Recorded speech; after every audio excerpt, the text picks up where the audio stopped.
3, 2, 1. Bah!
in the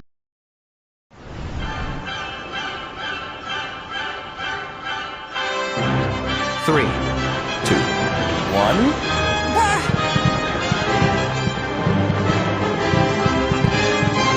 Hello, and you join me in the glorious, sumptuous town of Whitby for what is normally a festival of noise, speed, power, and tortured metaphors. This year, though, things are likely to be a little more dreary, for reasons that will become clear in 3, 2, 1, now. Hello. I'm here with this thing that appears to have risen from the depths of Whitby Harbour because we're going to attempt to answer a very important question. What is the worst car in the history of the world? And obviously I couldn't let him do it by himself because he'd get it wrong.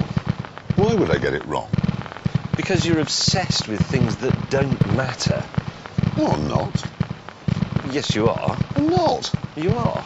Look, I said you could only appear in my programme provided you promised that you wouldn't argue with me all the time. I promised not to argue with you if you were reasonable in my programme. James, you're arguing now, and we haven't even got to the titles. Yes, we have.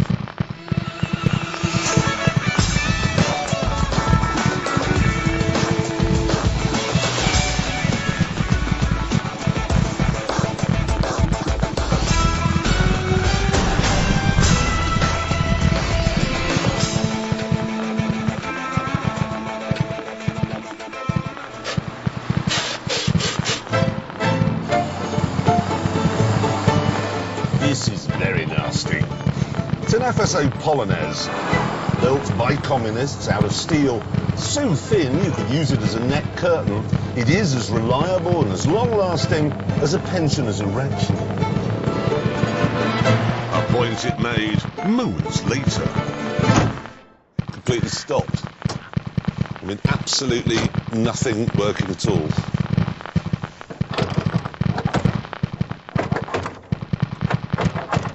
Open! Ah. There's your problem. Spark bits. Insulated. That's bloody hell, that's hot.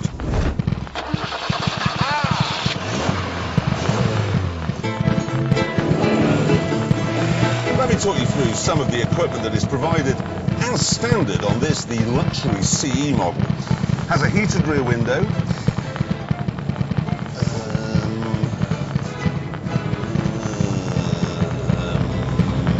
Oh, I found another feature, air conditioning. Apparently the intermittent Fiat engine in this has 1.5 litres, which begs the question, 1.5 litres of what? Cheese, wallpaper paste, marbles, earwigs? Sadly, I wasn't able to test out the performance because the Polonaise had another little treat up its sleeve. No, and it's broken down again. There, that's... Okay, just count to 10, Jeremy, count to 10.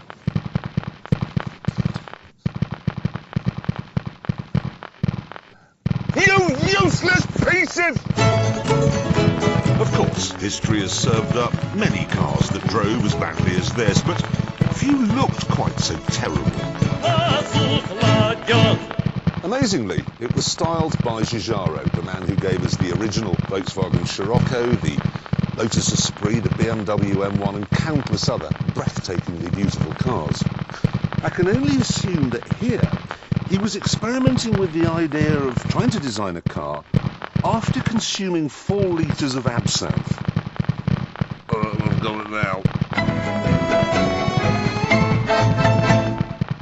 Jeremy Clarkson is unusually quite correct. The Polonaise is a truly dreadful car. However, I have found something literally even worse.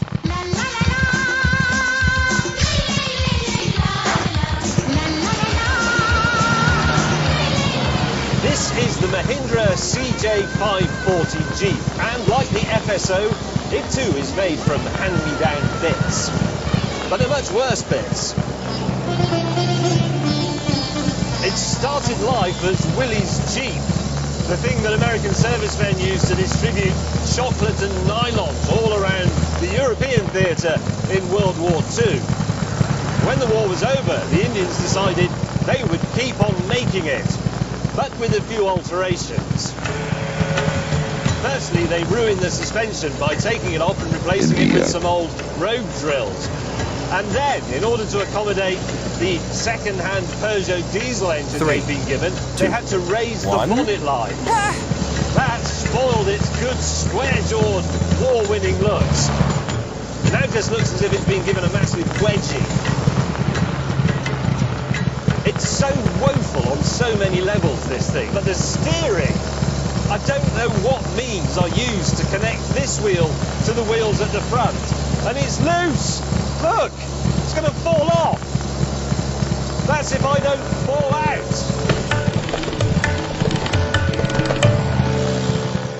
You could of course argue that this is a comedy car that you're driving in, ironically. But it's not a joke, you see, because jokes are funny. And this isn't funny. This is... And if Jeremy thinks that FSO is slow, he is being delusional. A point I shall now demonstrate with a traditional Top Gear quarter-mile drag race.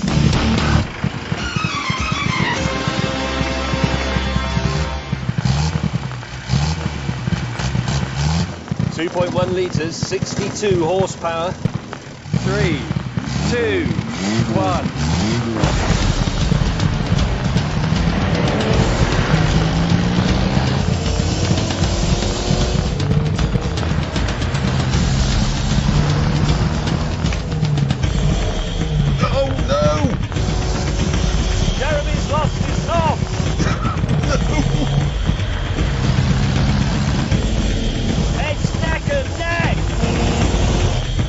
A beard.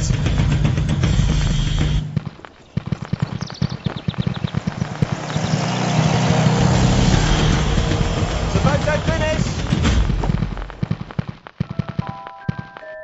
And the photos showed nothing between their rubbishness. Both these cars are very horrid. But, strangely, neither is the worst car in the world. And here's why. History, of course, is littered with thousands of extremely nasty cars. The Lada Samara springs immediately to mind. And what was that thing you drove once? The Hyundai... Yes, the 3-cylinder accident diesel. That was very poor. The thing is, though, all the cars we're talking about here, and the Jeep thing, and the FSO, they're all cheap. And cheap is a good thing. Yes, and that's the point we're here to make. Here, in the glorious surroundings of Yorkshire, we're going to look for a car that is terrible, but not cheap. Yeah, and made by a manufacturer that should have known better. Yes, and when we find it, which we will, We've got a plan for what to do with it. Yeah, it is a brilliant plan, and if you want, you can fast forward to the end and find out what it is. But of course, if you do that, you'd miss this.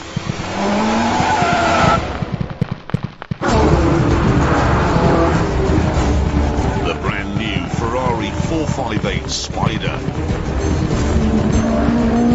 A car that both James and I agree is the best mid-engine supercar ever.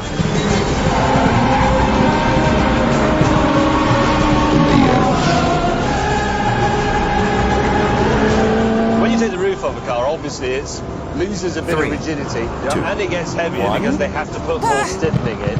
Everybody always says that. Can you tell the difference? Let me just be exuberant for a moment. Be exuberant for a moment.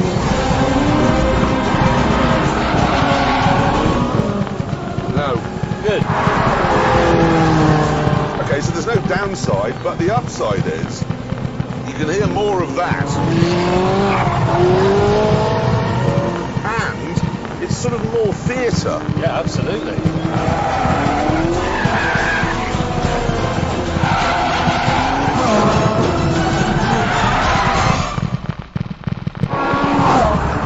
In a Ferrari, everything from the shape to the sensation of really tiny things like touching those paddles is somehow slightly better defined than it is anywhere else. It has more tactile meaning. Do you know what I mean? Stop talking. I want to listen to the noise. It's a performance artwork. It's like music and dance. That is what it's like, I think.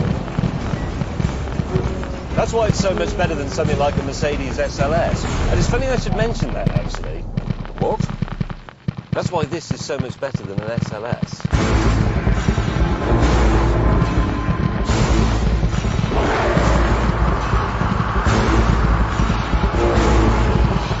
You have long argued that that car is better than this. It is. You've just been waxing about this car and how wonderful it is. No. As a car, the Mercedes is better, but going to the shops for milk on a wet November evening, trust me, that is a better car. It's got a boot at the back, the engine's at the front. It's less showy, it's a better car. Less showy?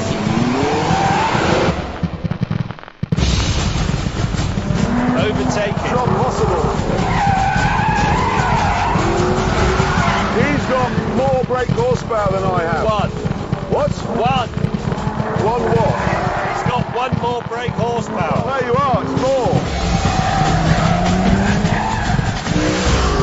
Right, neatly through the chicane. Beans.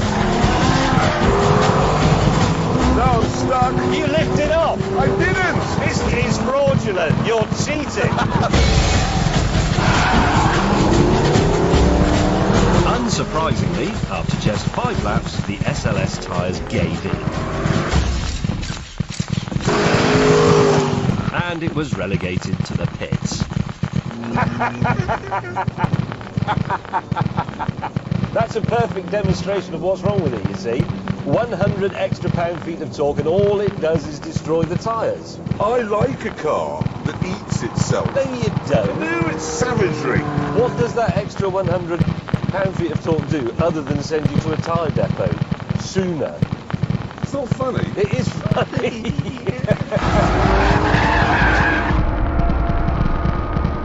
What this has proved, then, is that with the 458, Ferrari knows what it's doing, and has done for the last 65 years. The Ferrari back catalogue is a cocktail of perfection. A symphony of intelligence, flair, technical innovation, and art. So, what were they thinking of when, in 1980, they came up with the Mondial? This is Lennon and McCartney's Eggman. Rubbish. 6,000 people bought one of these, assuming, reasonably enough, that it would be terrific. It's a Ferrari. It has styling by Pininfarina, a V8 engine, all the things that make a Ferrari great. But it's slower than a Golf GTI, and it doesn't handle as well. have in mind when they design their seating position? I mean, I have reasonably long legs, but not exceptionally so. If I put the seat in the right position, the steering wheel is pretty much sawing my testicles off. And things are even worse in the back. The rear seats look as though they were designed for somebody with no body below the pelvis. If you're one of those brave people who thinks, I'm not going to buy a small family hatchback, I'm going to buy a cheap Ferrari, you'd probably end up with one of these, and you would be bitterly disappointed. James, do you mind if I ask you a rhetorical question? Carry on. Is there anything else wrong with the Mondial that you can think of? I think I've covered pretty much everything. Really? One. Oh no, there was one other. Actually, if you stick your head down there, yes, I could demonstrate it to you. Yes. Oh! So what it's doing is it's feeding the petrol from the fuel tank directly back into the earth again without going through the engine. Yes, it doesn't bother with any of that pesky internal combustion nonsense that other cars do. Here, end it. However, it was by no means the worst catastrophe in Ferrari's history, because if that was Lennon and McCartney's Eggman, this is Chuck Berry's Ding-a-Ling.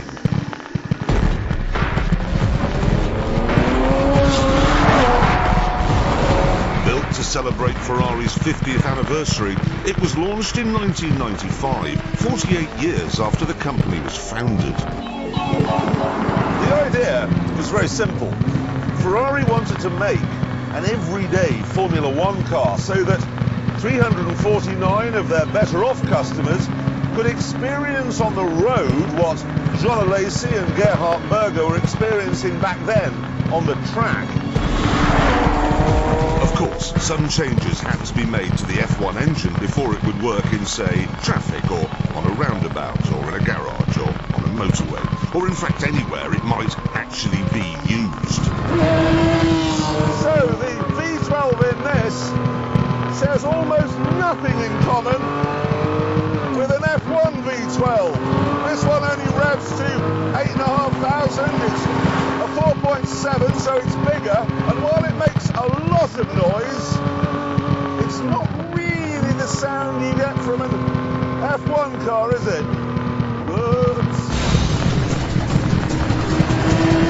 The only really Formula One-y thing about it is that it's a stressed member, it's a part of the chassis.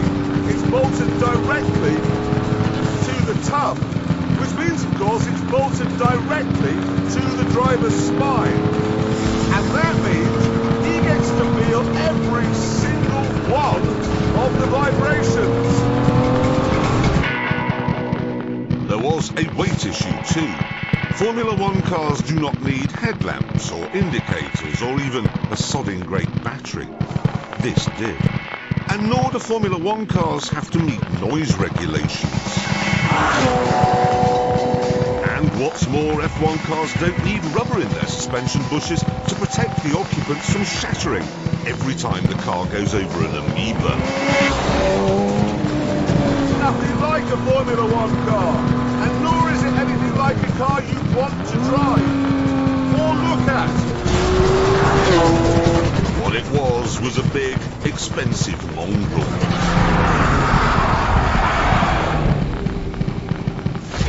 Obviously, as cars, the Ferraris are nowhere near as bad as the Mahindra and the FSO, but when you consider what they cost and what you were expecting, actually they're worse.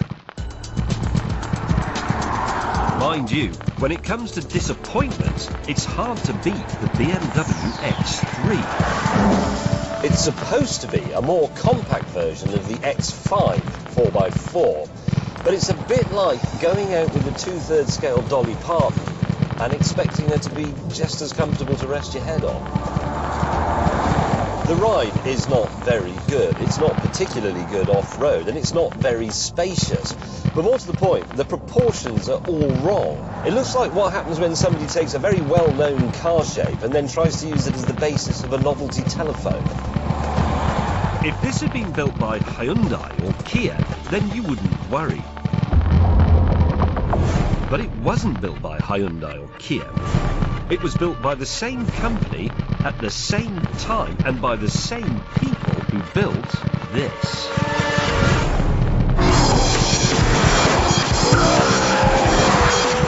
This, of course, is an M3, a limited edition M3, £1,000 more than the standard car, and for that you get £4,000 worth of extras.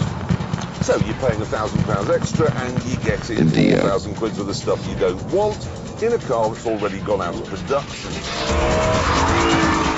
Yes, it is, though, mechanically the same as the standard car. Which means it is pretty much perfect.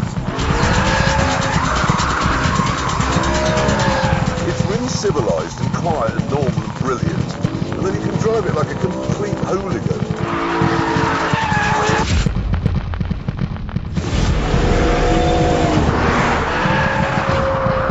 In almost every other performance car you drive these days, the noise you hear is the exhaust. Yeah. Listen to this. That noise is coming from the front. That's induction noise. Yes, it is the noise of an engine working, which is quite nice. Why don't I have one of these cars? I mean, in the past you couldn't. No. They were cops cars. Top of the cops. They were top of the cop. Every time you saw an M3, you saw somebody you would never have round for dinner driving it, but they've all now sort of migrated, I think, to Audis. You can bring anything you like to the party. This will eat it, burp, and be on its way. BMW are making many great cars at the moment, all of which make the X3 look like a village idiot in a family of geniuses. Then we get to the question of America. This is a country that has been to the moon. It gave the world the iPod. It broke the sound barrier and runs a fleet of nuclear-powered 33-knot airports. This is a country that can post a cruise missile through your letterbox from 6,000 miles away. So you would expect it to be the home of the greatest cars on the planet. It isn't, though. There's the AMC Pacer, the Chevrolet Corvair, the Chevy Vega, the Cadillac Cimarron, the Pontiac Aztek, the Ford Pinto, and, of course, the Thunderbird.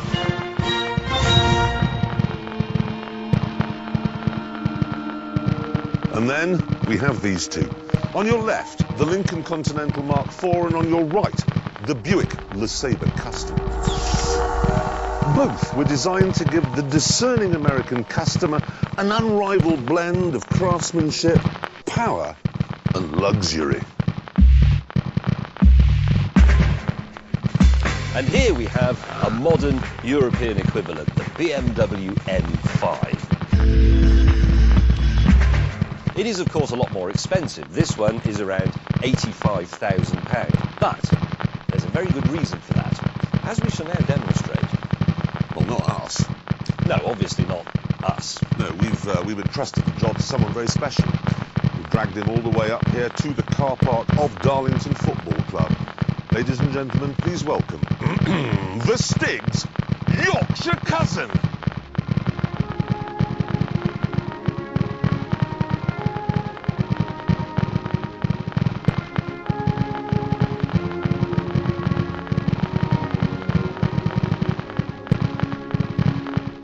The Stig is going to demonstrate the superiority of the BMW in an auto test.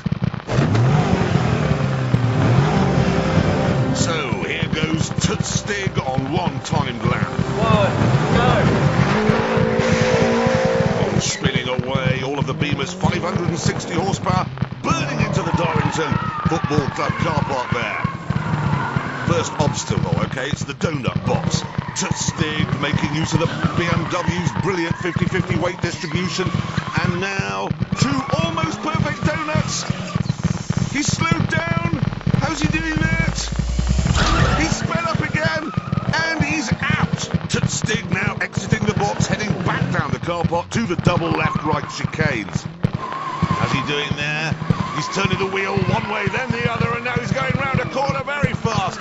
Smoke coming off the back of the tyres. tires as he goes round some tyres, and soon he'll be driving into an imaginary garage made out of green cones. You just watch this. There it is! Right, he stops by pressing the brake pedal. Now he puts it in reverse, ready for the J-turn.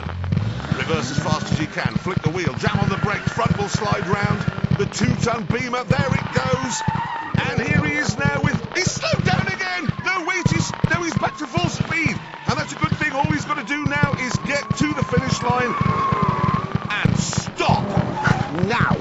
1 minute, 18.29. And now we have to try and beat that in our American cars. And Bagsy, I have the Lincoln. OK, I'm very happy with the Buick LeSabre Custom. How big's your engine? 5.7 litres. 7-litre V8 motor. 160 horsepower in the Buick. It's 200 horsepower, okay? How do they get so few horsepower from a V8 motor? I don't know. But it isn't about power anyway, this is about agility, precision. Fortunately for us, the rain had come, meaning our slides would be easier. 3, 2, 1. And we're off. Right, here he is. Into the box for the donuts. Squeeze the brakes. Oh, he's locked up.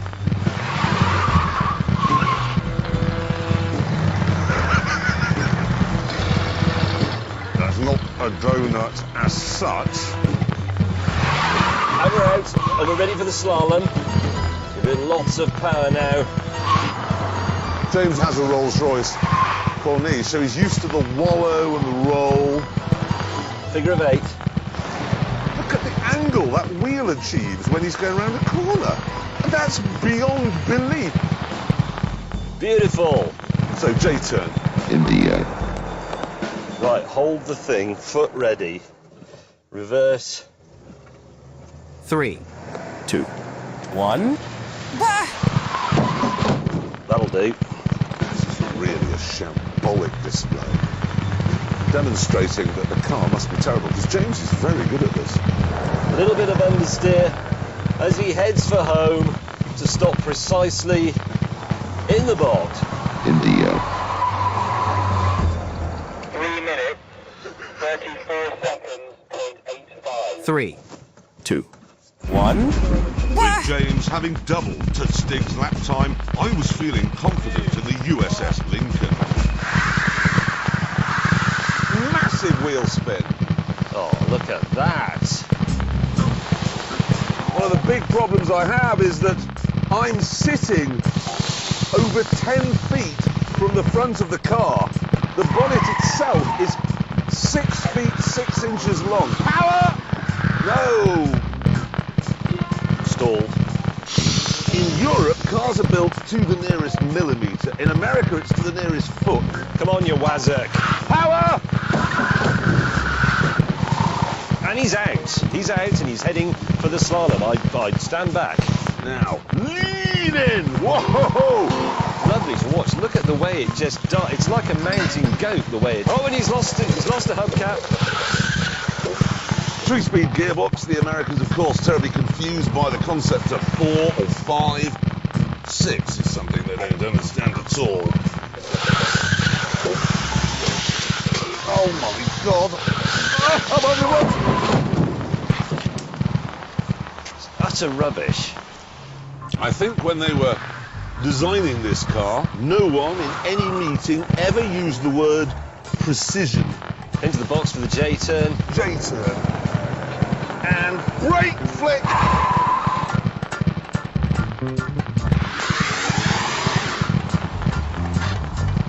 Just a magnificent display of agility, poise. And now it's the home straight. My son is coming out to celebrate a fine victory. And stop. In 4 minutes, Oh! 7 seconds, 0.97.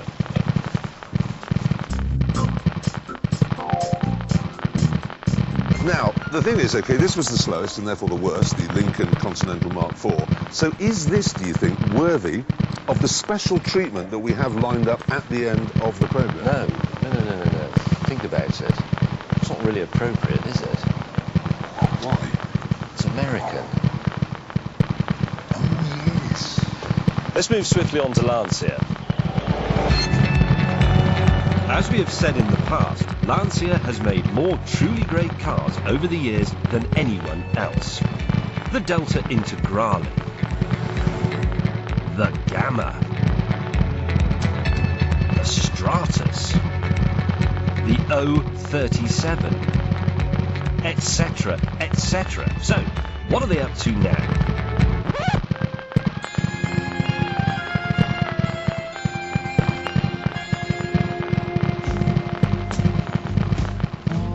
This is where Lancia's greatness has led it. It's a city car based on the Fiat 500, but not quite as good. So you have to ask, what is the point? It's called the Epsilon, after a letter in the Greek alphabet, to make it sound intellectual, but unfortunately they spoiled the effect by giving it the facial expression of a moron. The only good thing about this, I suppose, is that you can say, I have a Lancia, unless you're in Britain, because over here, for reasons we don't really understand, this is badged and sold as a Chrysler. That's a bit like Mont Blanc making a fabulous new pen and then calling it the Big. And so, from Lancia to Alfa Romeo, another car company whose history is peppered with gold. In the 1950 Formula One Championship, Alfa won all but one of the races. And on the road, they were the kings. The Spider was the very embodiment of European chic. And then there was the Alfa Sud, one of the best handling front-wheel drive cars of all time. Which brings us on to the GTV6. Styled by Giugiaro when he wasn't off his face on Absinthe, it was a glorious looking thing. And it was propelled by an engine of unparalleled creaminess and zest. I love this engine so much that I actually bought a GTV6, and that's why I'm qualified to tell you that it's a genuine contender for the worst car in the world. First of all, it was a hatchback, but you couldn't fold the rear seats down because they put the petrol tank in the way. And sadly, I can't show you that because the boot release button has broken.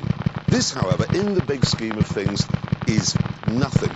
When I had a GTV6, I remember driving along one day, 50 miles an hour, and the rod connecting the gear lever at the front with the gearbox, which was at the back, fell off and landed on the prop shaft.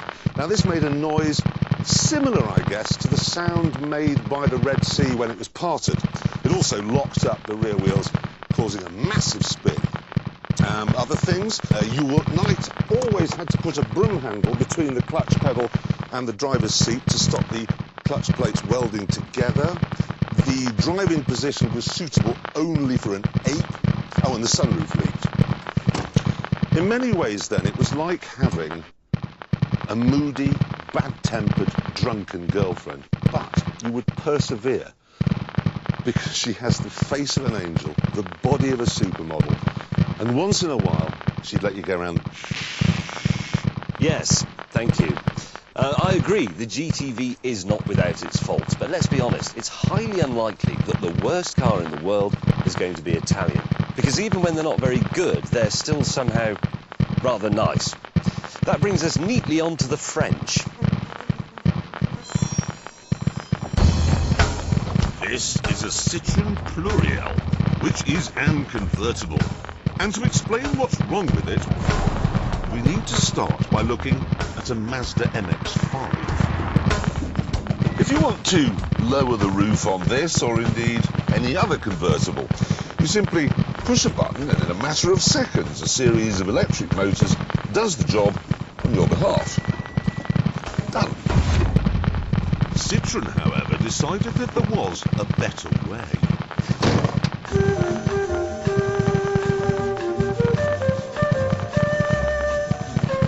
I do know that somehow this whole panel and this comes off.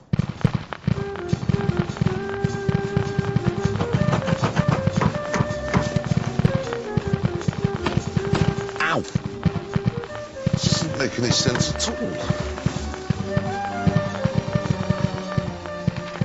There we go.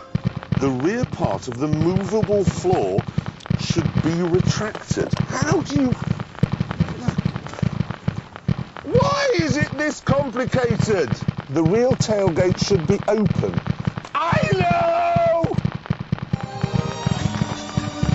After literally 10 minutes, I had to summon assistance from a man in an anorak. I see right now. 3, 2, Lift this up 1. a few centimetres till it clicks in place. Pivot the cassette.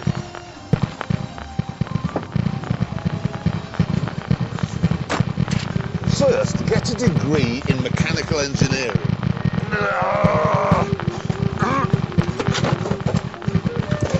Jesus wept. So there we are, in just 22 minutes, the Citroen has been converted into a fresh air machine. I think the weather looks good for a while. There is another problem with this system. The bits you've removed won't fit in the car, which means you have to go out without them.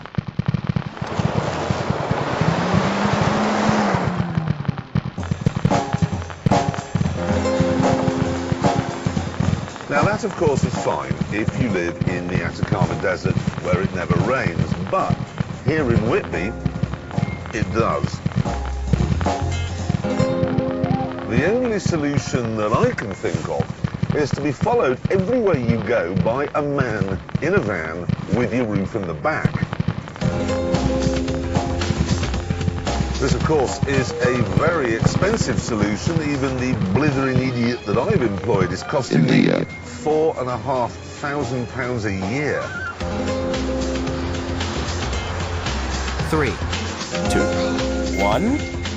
And he will also need a clothing allowance because when it does start to rain, his favourite t-shirt will be ruined before he's had a chance to reassemble the car. While he's doing this, I shall talk you through some of the other problems with this hateful little car. It takes 25 seconds to change gear. It is the flobberiest convertible I've driven since the Saab 900, and nothing on God's green earth says I'm a clot better than a Citroen Plurial. Come on, I'm paying you £90 a week. Hurry up. Getting soggy trousers here. Very badly designed, sir. But for sheer idiocy, the roof on this Citroen is nothing compared with Saab's Sensonic gearbox.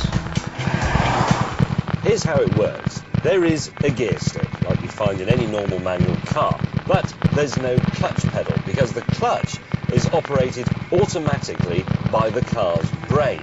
Now the idea is it's the best of both worlds. You get the control and precision of a manual gear change, but the easy life convenience of an automatic.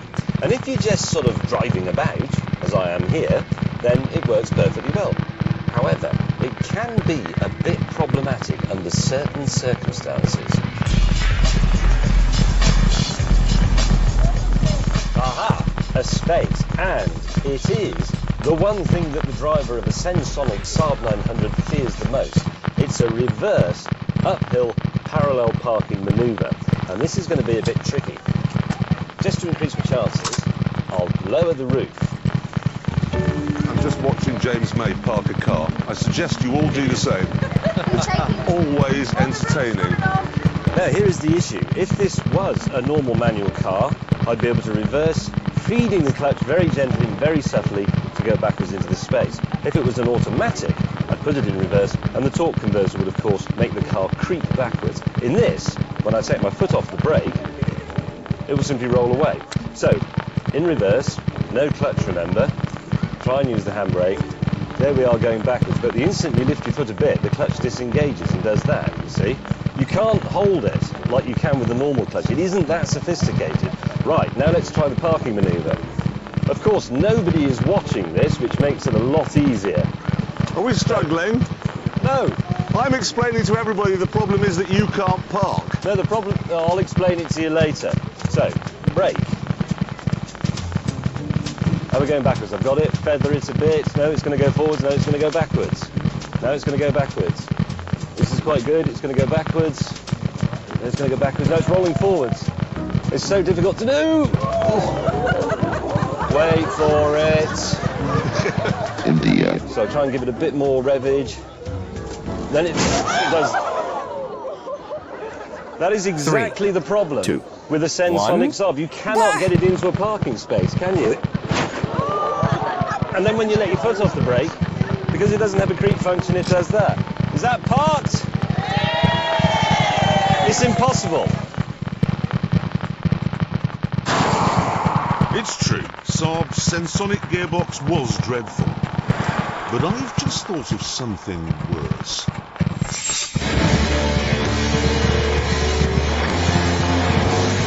I will admit that today's Porsche 911 is really not bad at all. But things used to be different. This is a 1991 911 Carrera RS, and it was terrible. All cars can kill you, but this one actively wanted to. It had a full arsenal of handling characteristics, and though James disagrees, all of them were fatal. Come on, James, you have to admit 911s are a bit tragic. No, they're not tragic, Jeremy. They are proper sports cars for discerning enthusiasts who know what they're talking about. That's what they're supposed to be, but they're just codpieces for gentlemen whose sausages have started to wilt. Don't be... Look, we did agree that we wouldn't let this degenerate into a pointless slanging match. Come on. You can't expect me to stand here like a bush while you explain that this is a good car. Well, it's not the best 911, all right, but it isn't that bad. It's supposed to hark back to the iconic 2.7-litre RS from 73, and it doesn't. What do you mean, iconic? That's what Porsche people do. I decided at this point that the best way to get back at Jeremy would be to sink to his level. To do that, I 3, have to start 2, with 1. this.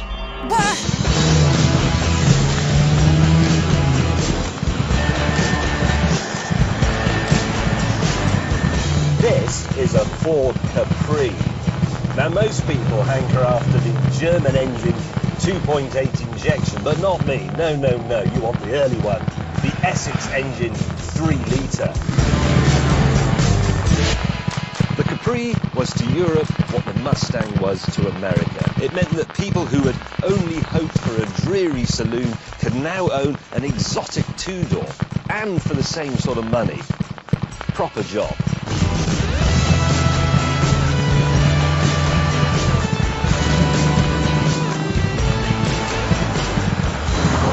Suddenly, your saloon driver got a proper array of instruments, hip-hugging seats, and a bonnet that stretched to the horizon. And this engine, it has the honest, no-nonsense muscularity of a man who spent 40 years working in foundry. You ask the owner of this to lend you a stepladder, and he will. No 3, problem. 2, 1. It. The 3-litre Capri is one of those cars that defined my youth. Yes, we all had posters of Italian exotics, but the Capri we knew was within reach. It gave us hope. Sadly, 20 years on, all the hope had gone, and they built this. The Escort Cosworth. A car Jeremy loved so much that he bought 2 of them. That's why I've arranged for him to be otherwise occupied, so I can tell you that it's rubbish. James, what is this? For a start, it wasn't really an Escort. It was a Sierra with a fake Escort body on it. But never mind that. The real problem is that it was as rough as old boots. The early cars were fitted with an oversized turbocharger which made the power delivery as crass and unsupple as the owner's chat-up lines. So, Ford had a bit of a rethink and fitted a smaller turbocharger, which was a great idea, but that took the power down from 227 horsepower to 217. And that, of course, meant it was slower. And that defeated the point, because the sort of person who owned an Escort Cosy could only really talk about how fast the Escort Cosy was. It's just crass. If you drove this past the famous Top Gear cockometer, the needle would just fly right off the end of the scale. James! What I bet he's failing to tell you in there is that car was styled by the same man who did the Aston Martin DB9. It's impossible to imagine that Ford could do any worse than this, but in 2005, they did. 3, 2, 1.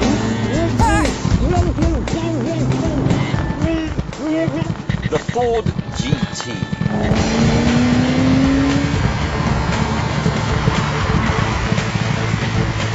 Now, the original car, the GT40, that was a true great, a real working class hero that whooped the toffs' asses at Le Mans. More important than the first Labour Party victory, really. But this later tribute band version, this is not a great. This is a chintzy, fatuous trinket for sad fantasists. Jeremy had one. The original GT40 was actually quite a petite car, but this one, rather like the people who bought it, to be honest, has become slovenly and a bit broad in the beam. The result of that is that you can't really use it properly on the sort of road where it ought to be fun, like this one, because it's just too wide. Whenever I see people in one of these, I always think, get over it. That's not a GT40, you're not Steve McQueen, you're not at Le Mans, this isn't the 60s, it's over, let it drop, please. At this point, Jeremy managed to escape and had something to say.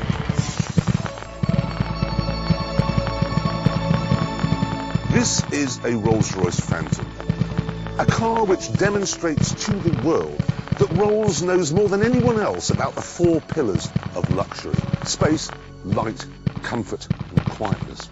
It is a superb piece of engineering. However, in the past, things used to be a little bit different.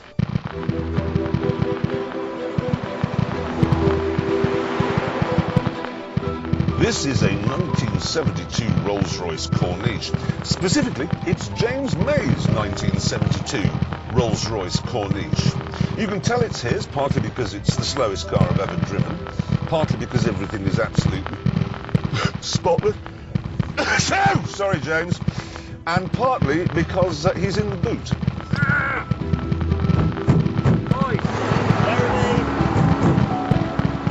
The reason he's in the boot is so I can explain without interruption why this is worthy of the treatment we've lined up for the worst car in the world. Rolls-Royces used to be bought by people you'd have round for dinner. But by the time this came along, the clever money had been replaced by a raft of television celebrities, many of whom were called Jimmy. Jimmy Tarver, Jimmy Davidson, and of course, more recently, Jimmy May.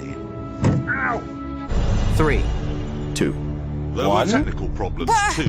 Hydraulics controlled the rear suspension, steering and the brakes. So if there was one small problem, the whole car stopped working.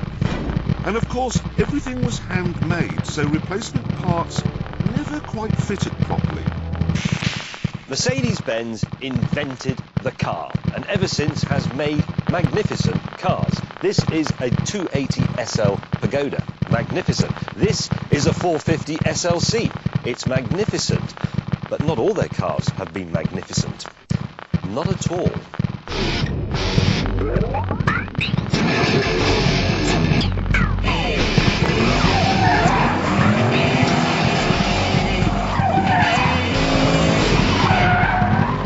As I speak, Jeremy is out there in a 6.2 litre AMG C63 Black.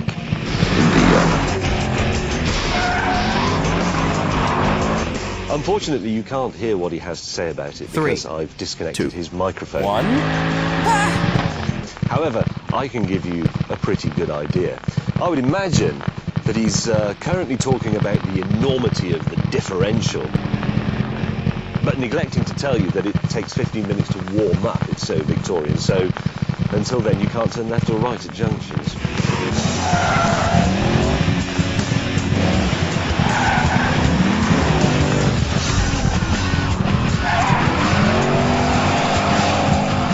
I would imagine just then, as he was going around and round in a cloud of smoke, he will have been talking about how much torque the engine develops. And I can tell you how much it is. It's too much. That's why, out on this track, a set of tyres lasts for just 25 miles.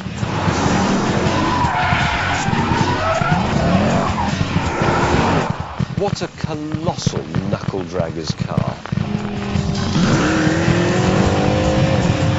And that isn't the worst AMG Mercedes. Oh no. Come with me.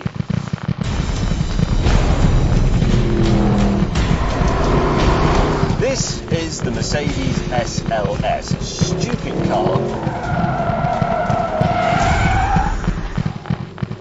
This is the Mercedes SLS. It's a stupid car, an ostentatious vulgarity for people racked with self-doubt.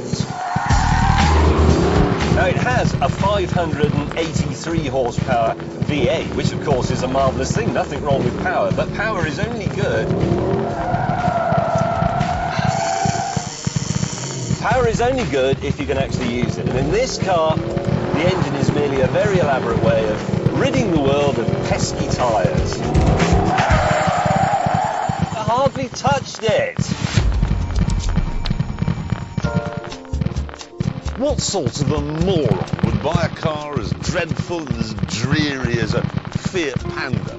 You'd have to be a woolly-headed oaf with a wardrobe full of stupid stripy jumpers and idiotic floral shirts, and at night you'd drone on and on in front of your friends about gravity and maths and steam locomotives, and then you'd explain that pencil sharpeners are interesting. 3, 2, Hang on a minute. 1. James! There's been a bit of an accident with your car. At this point, we decided to call a truce and stop simply insulting each other's cars.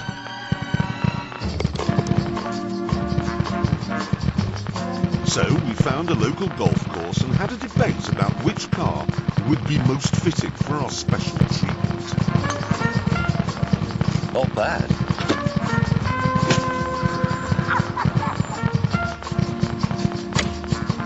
Have we talked about Fiat? Doblo. Well, I think the Doblo's good. Oh, come on. No, but I know It's as good as your jumper.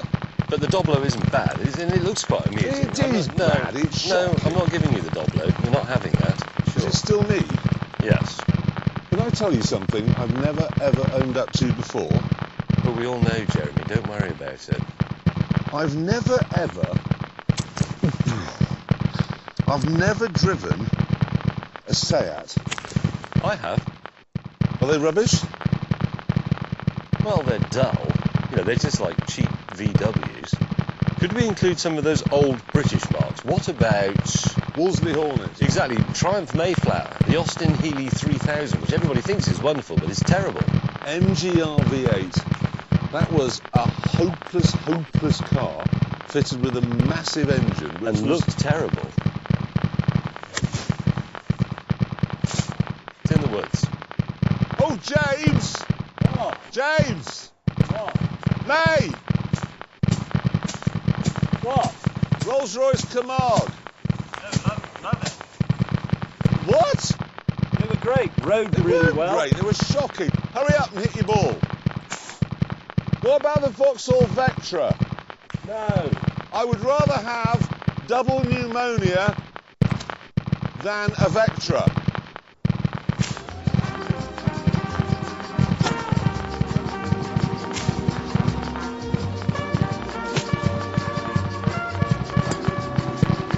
What's the score? About equal. Yeah. We haven't really talked about the Japanese. Hang on. I mean, the Japanese have made a lot of dull cars, but... Suzuki X90. Oh, very good. Very good. The one that looked exactly the same going backwards Yes, as it did. and had a bit taken out the middle. That's not bad. 3, 2, 1. What about Toyota? I mean, what about the Corolla? That's... I presume it's not a bad car, is it? It's just boring. But, I tell you what, Toyota gives me an idea.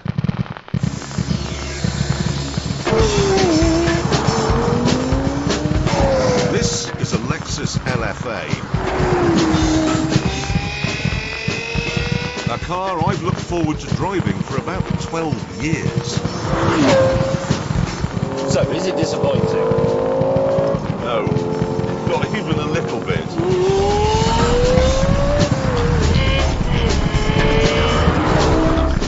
How would you describe this? No, it's tricky because it's too wide to be a sports car. It's too sort of raw to be a GT car, and the engine's in the front, so it isn't a supercar.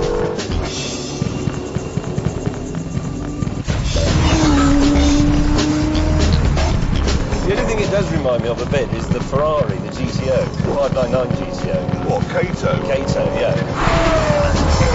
They're both front engines, they're both sort of road-going racers, and they both cost about £340,000. Although the difference is this isn't trying to kill us. With his car kung fu.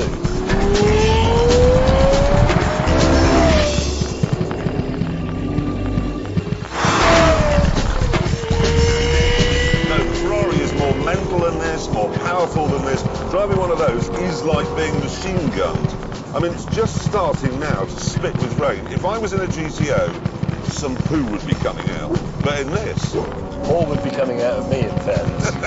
This is just brilliant.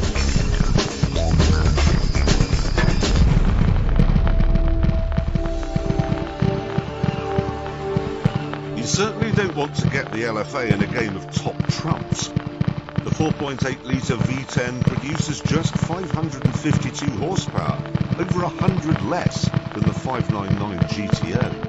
It does 0 to 60 in a yawning 3.7 seconds.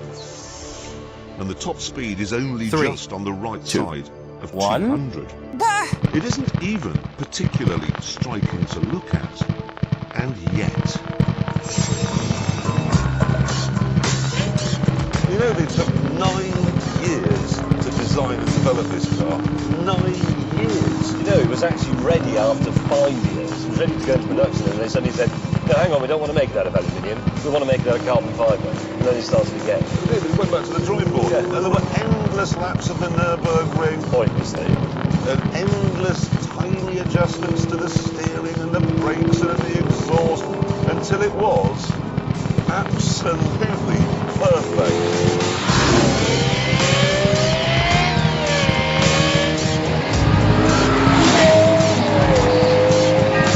It actually feels like you're sitting inside a machine.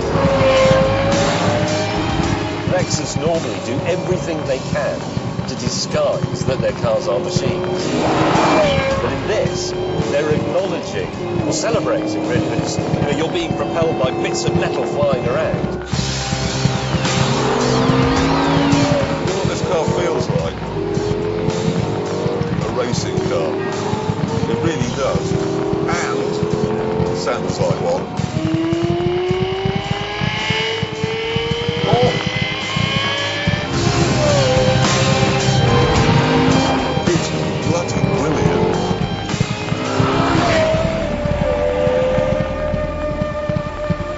It is a beautiful piece of engineering, this.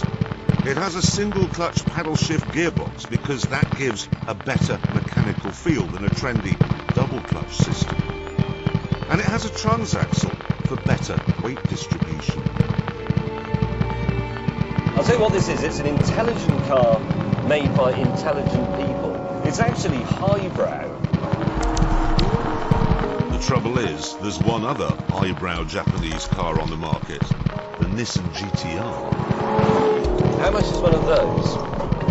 About 70,000, And how much was this again? 340,000. Right. That really was the only bit of lunacy with the LFA, the price. So, let's have a look now at a Toyota that doesn't cost quite so much.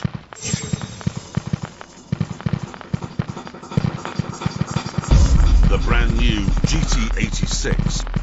On paper, it doesn't sound very exciting at all. It has a 2-litre engine which produces less than 200 horsepower. As a result, it has a top speed from the 1980s and the 0 to 60 time of a not particularly dramatic animal. So it's not very fast and it doesn't look very exciting either. But do not be fooled by appearances or the lowly £25,000 price tag, because this is one of the best cars I have driven in ages.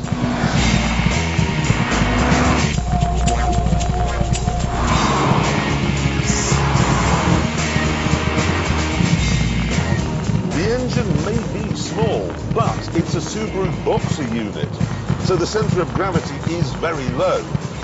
There's a proper snicky 6-speed manual gearbox, and joy of joys, drive goes to the back.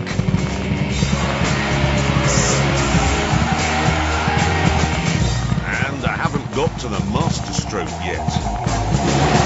In recent years, car manufacturers have been obsessed with grip, how fast a car can go round a corner. And that, of course, means fitting low-profile, fat tyres. With this, though, Toyota have done the exact 3, opposite. 2, 1. It is fitted with tyres from a Prius. Skinny, ecological, not grippy at all. And the results are dramatic.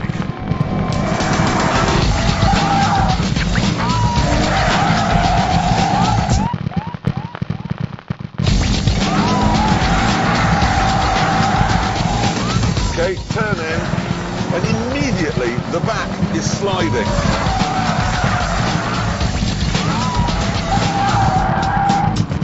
And you have all the lock in the world, just enough power to hold the slide for as long as you like. Or until the tyres burst anyway. This is just fantastic. You can be Ken Block on every single roundabout. You can break traction without ever breaking the speed limit.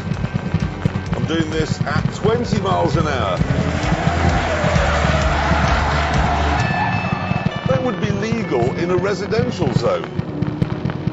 Probably. Plainly, then, this £25,000 Toyota was designed by enthusiasts for enthusiasts. So what on earth were they thinking of when they built this?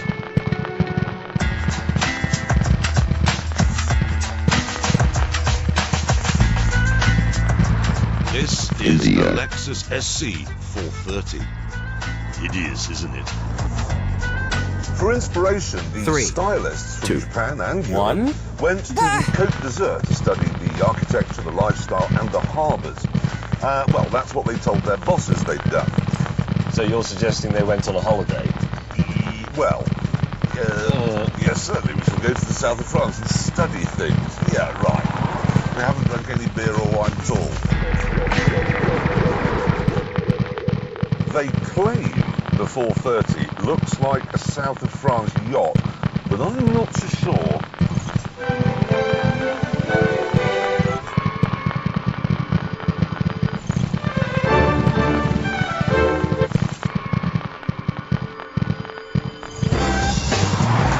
One thing's for sure, it is a lot more Buick Riviera than it is French Riviera.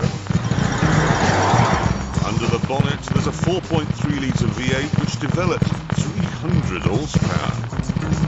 That's about half what it needs. Well, interestingly, the electric roof takes 25 seconds to fold away, which is about twice as long as it should. You know they made the roof out of aluminium to save weight.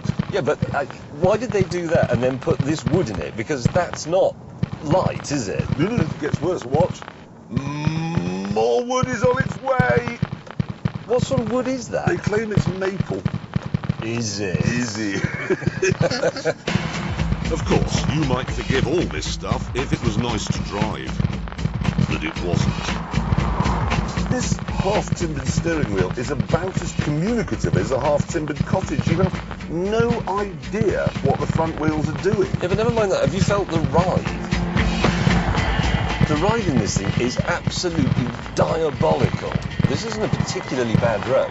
No, and look at us. We're bouncing around all over the place. Lexus, trying to build a luxury sports cruiser in the mould of the Mercedes SL, is like us two designing a golf bat. It just wouldn't be any good. There's only one word to describe the sort of person who would buy this car: an American. More specifically, an elderly American. Because this was the last car ever made to be fitted as standard with a cassette player. Was it really? I didn't know that, but I'm glad I do. Says it all. This then is definitely a contender for our special treatment. India. This 35-year-old Peugeot, however, isn't. This 3, is a great 2, Peugeot. 1. The 504 Estate. It was built to conquer Africa. It was as rugged and as dependable as a Maasai warrior. It was also quite a bit more practical than a Maasai warrior, so it conquered quite a bit of urban Europe as well. Later, Peugeot stopped making cars for Africa and came up with this. A car for the complex and Croft. I remember thinking back in the late 70s there would never be a hot hatchback as good as a Golf GTI. This was, though.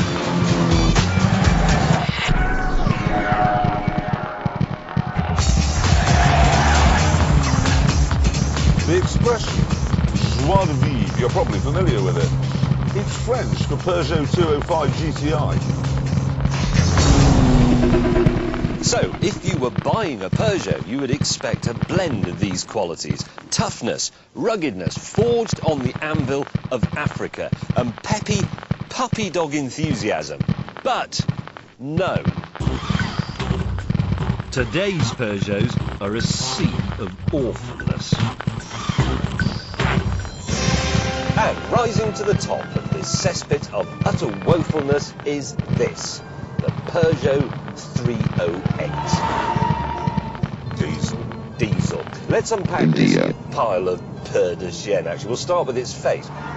Because, admittedly, this isn't the biggest gob we've seen 3, on a Peugeot in recent years, 2, but it isn't 1. small enough. And it's like one of those local councillors' faces, do you know what I mean? Promising a lot, but delivering nothing. The ride, for example, okay, it's quite firm in an un-French sort of way, and yet it handles like a big bag of damp laundry. It feels all weighty and turgid. The controls feel turgid. But, James, if I may, You know, the modern-day Peugeot does provide a valuable public service. how does it?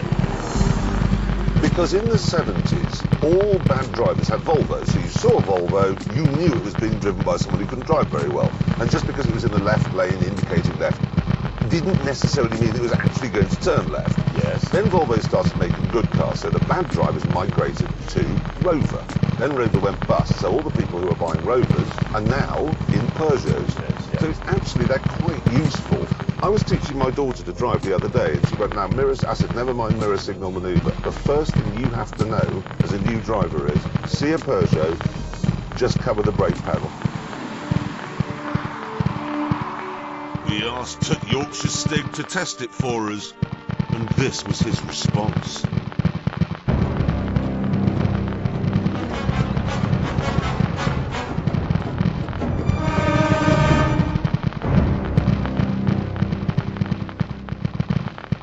This car then meets all of our criteria for the title of worst car in the world. It's not very nice to drive, it's not very nice to look at. It doesn't appear to be very well made, it's no cheaper than its vastly superior rivals. It's not very comfortable, nor is it very fast. It's made by a manufacturer that really should know better. It's lazy, it's slovenly, it's unimaginative, and we hate it. But, James, do we hate it as much as we hate this filthy Lexus? Well, that's a slightly ridiculous question. It's like asking me which of your legs I hate the most, the left one or the right one. We have to make our minds up. Only one thing was for sure. One of these cars was going to get our special treatment. So we're agreed. Yes. We're prepared to name the worst car in the world ever. The worst car in the world, all things considered, ever. Yes. The car that we're going to... Yes. Yeah. This then is what we think is the worst car, all things considered, of all time. The Lexus SC 430. And what we're going to do is very simple. We are going to give it to someone who we think will appreciate it very much. That's right. In fact, we're on our way to his house right now.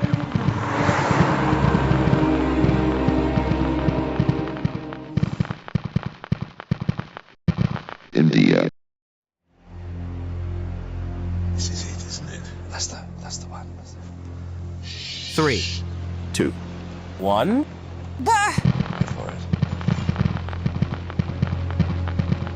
That'll stop burglars. Go very gently up the gravelly drive.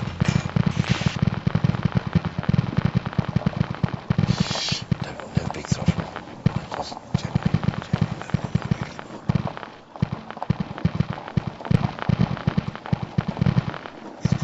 I think he's going to love it. Just stop there, stop.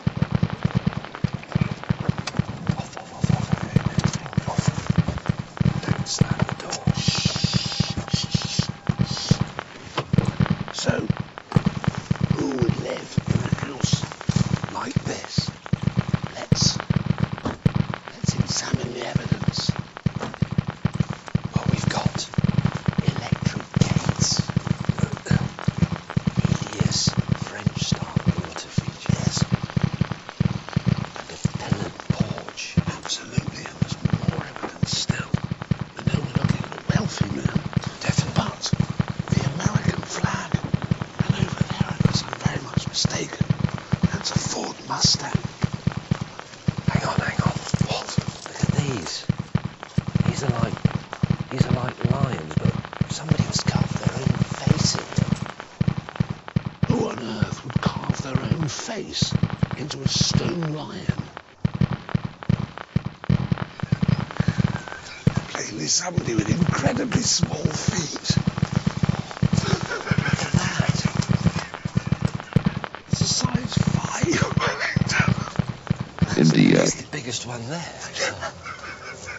Look, to be brutally honest, it's time we put you out of your misery. 3, 2, 1. The person to whom we have bequeathed the worst car in the world, all things considered. His name appears on the V5 document for the Lexus SC430. And here it is. It's Mr. Richard Hammond. Now, listen, you put that through the letterbox then. Right, okay. Because all that remains for us to do now is take away his Ford Mustang in part exchange. Have you got the key? It's a 60s Ford. He starts it with a teaspoon. Good work.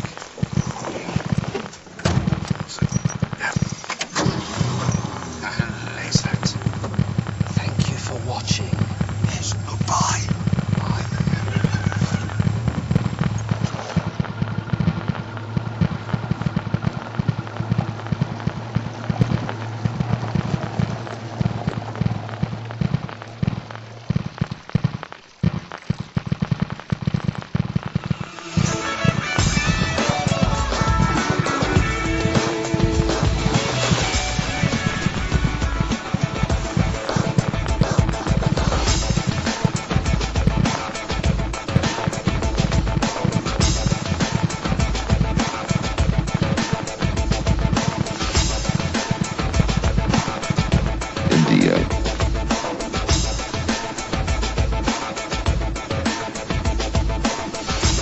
3, 2, 1.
3, 2, 1.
India.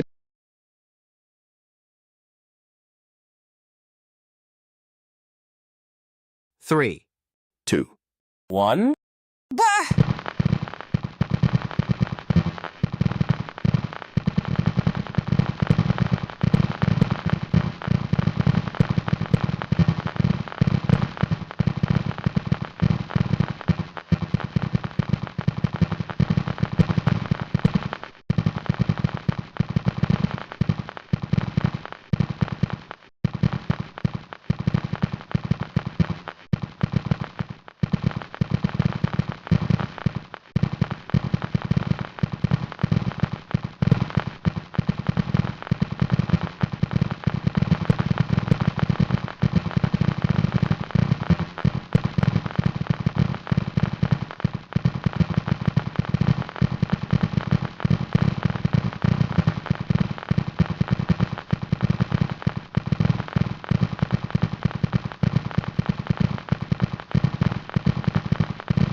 India.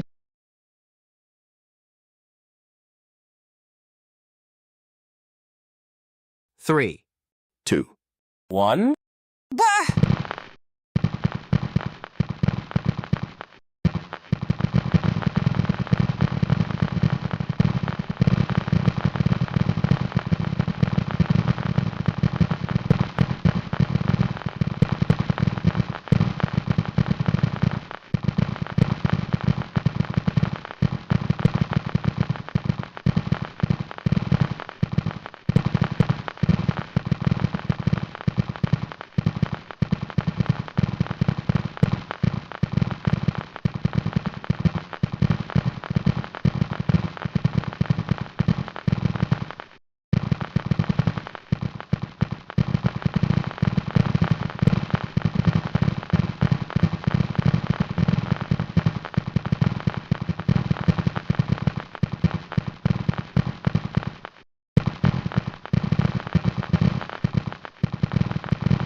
India.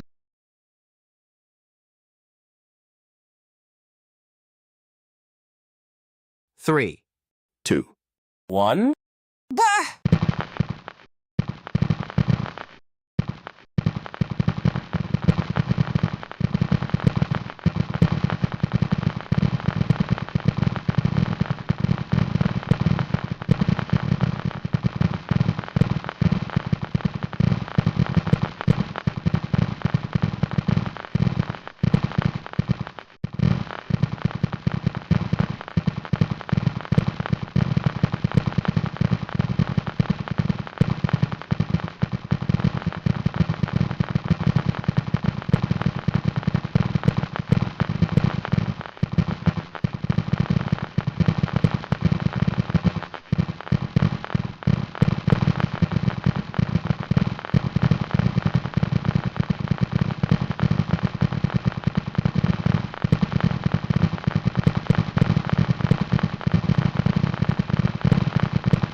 India.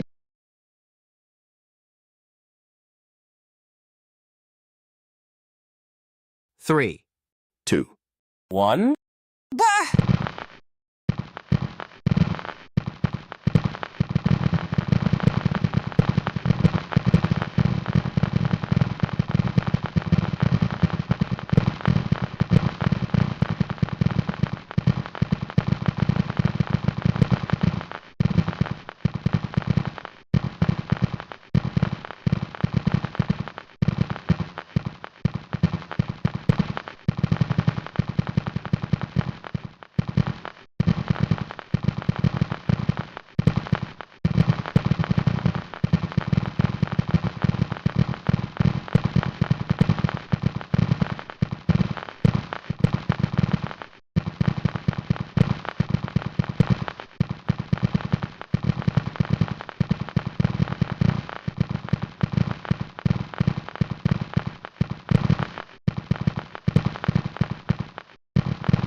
India.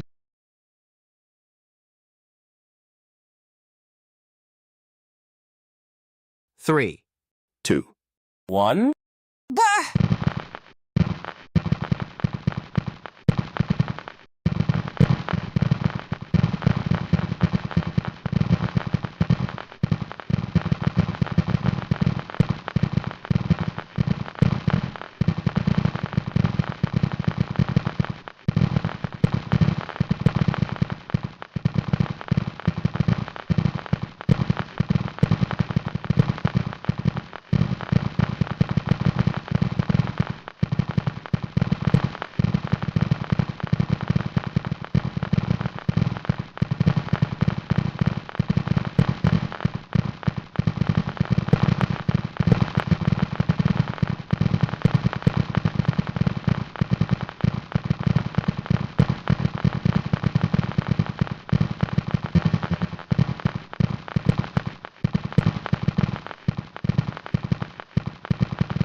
India.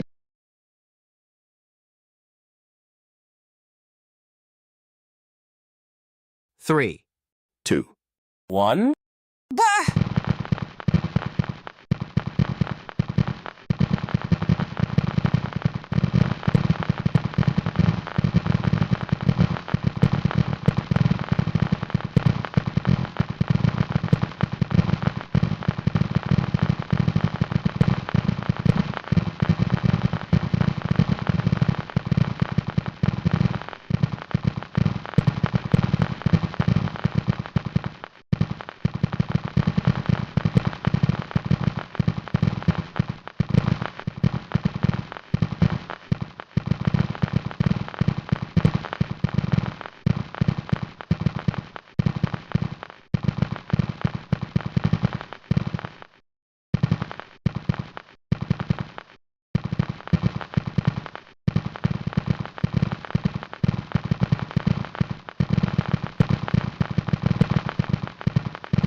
3, 2, 1.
India.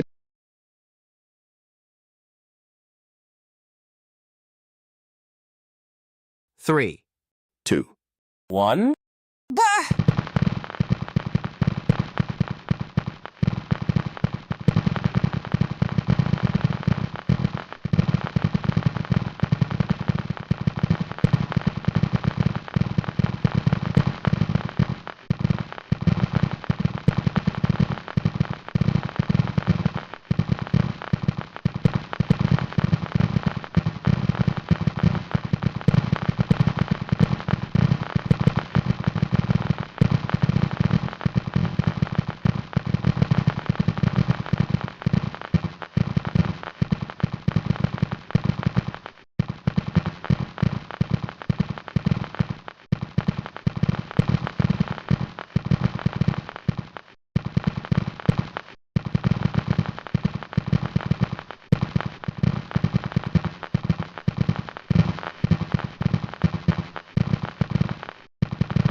India.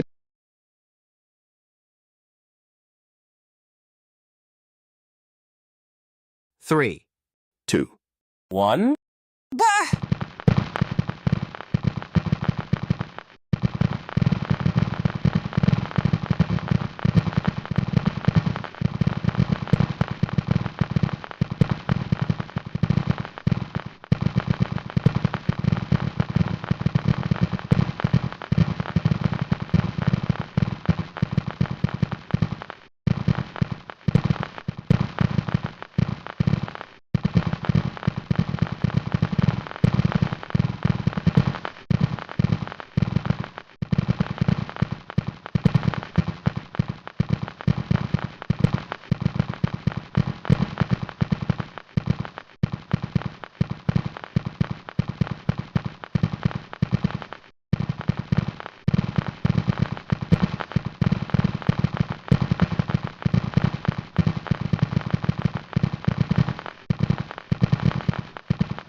3, 2, 1.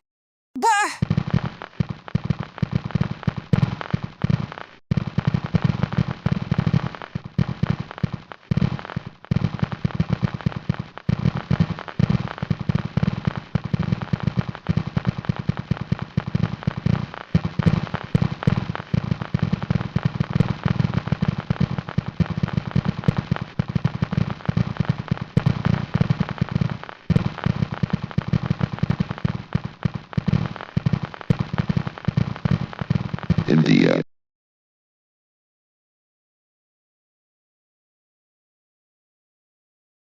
3, 2, 1.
India.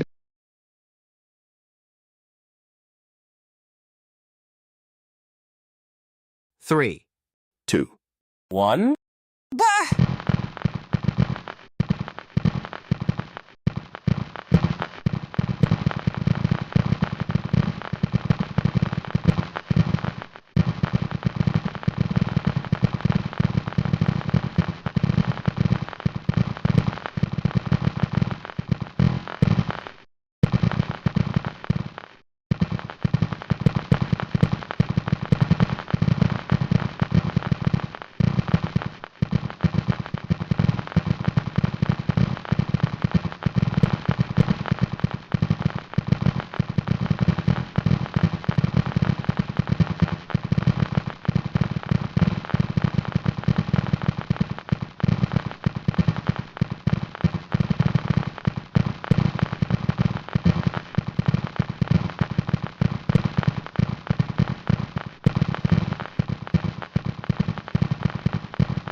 India.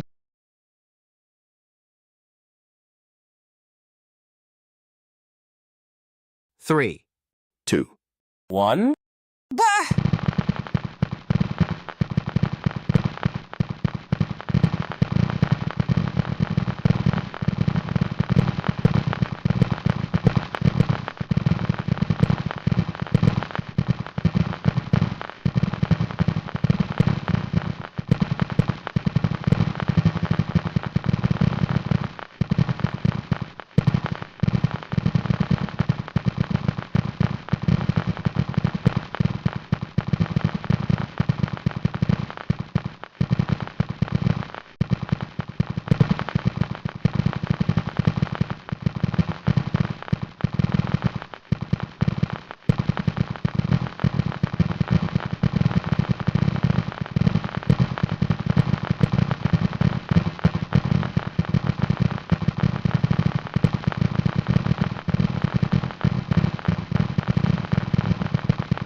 3, 2, 1.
India.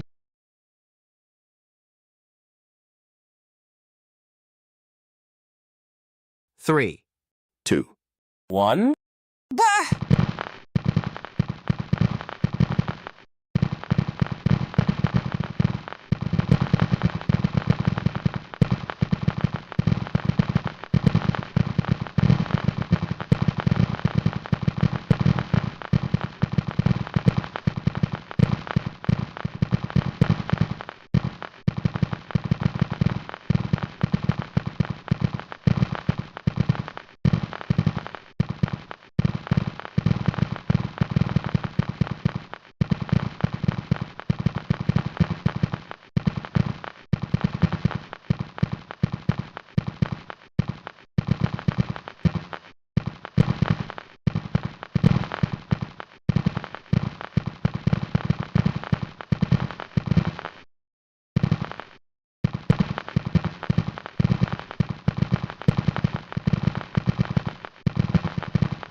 3, 2, 1.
India.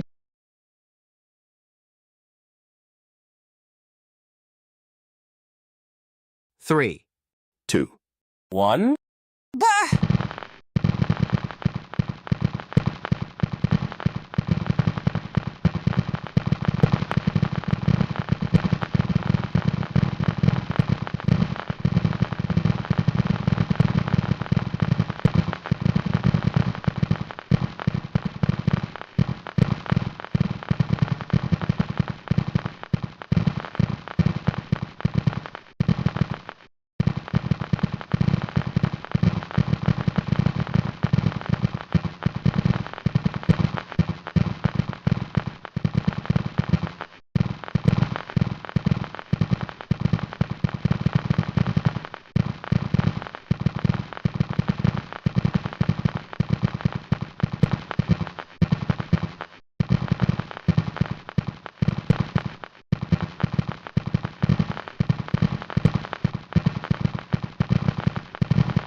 3, 2, 1.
India.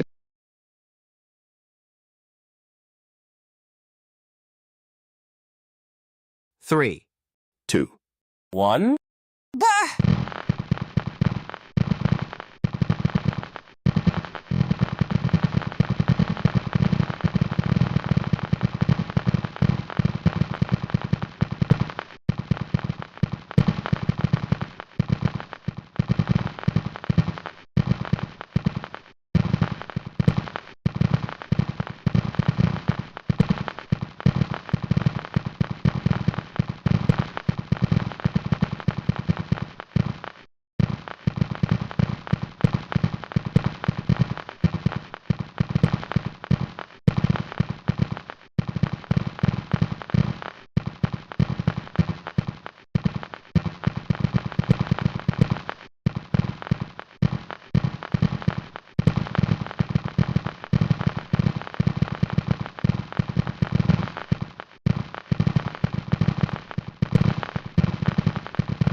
3, 2, 1.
India.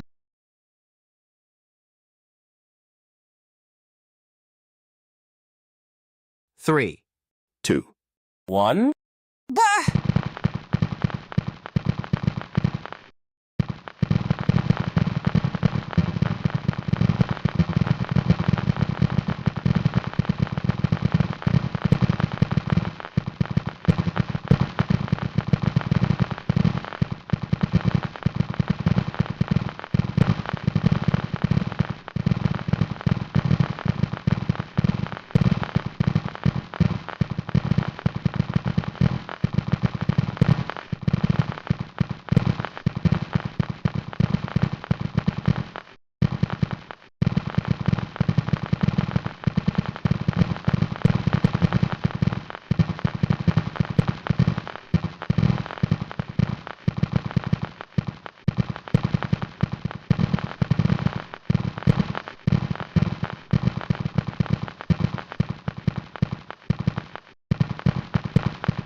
India.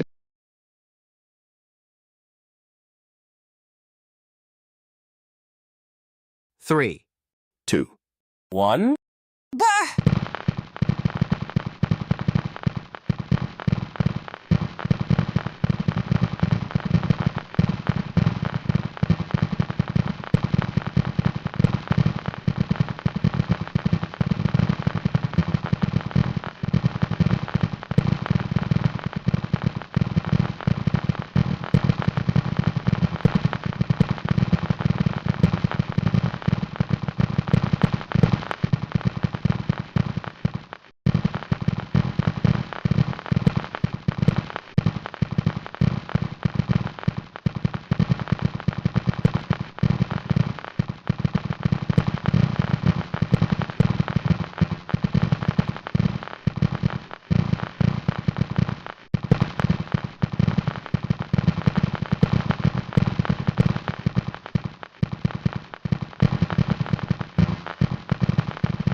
3, 2, 1.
India.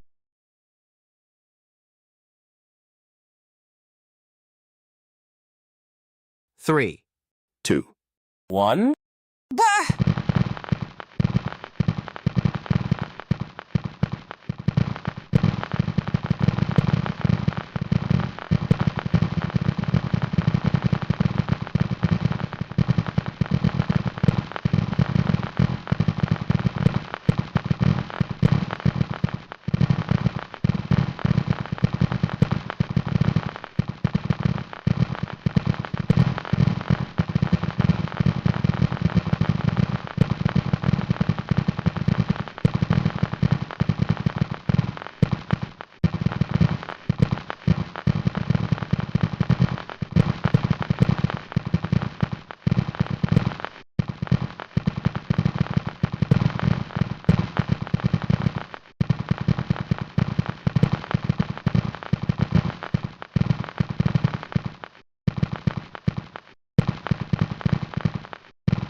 3, 2, 1.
India.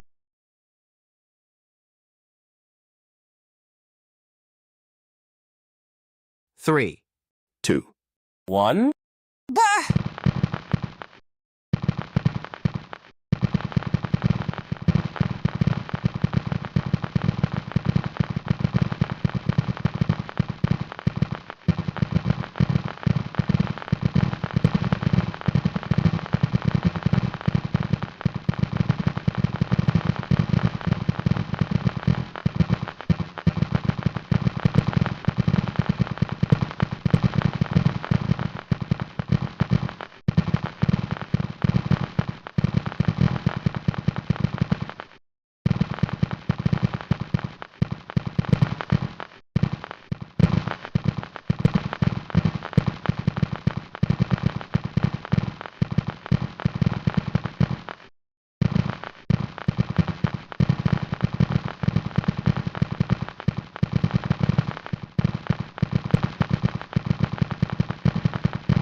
3, 2, 1.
India.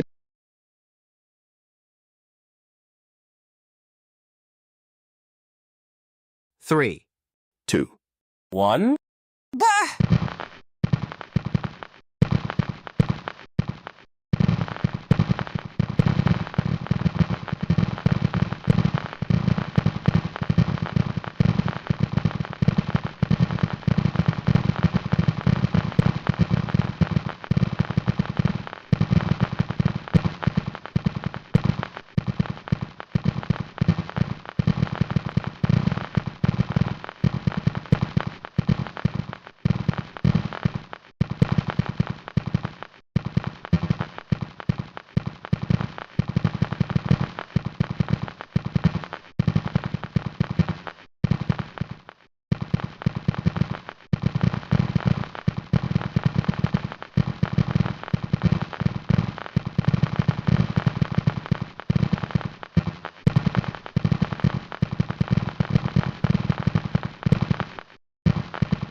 India.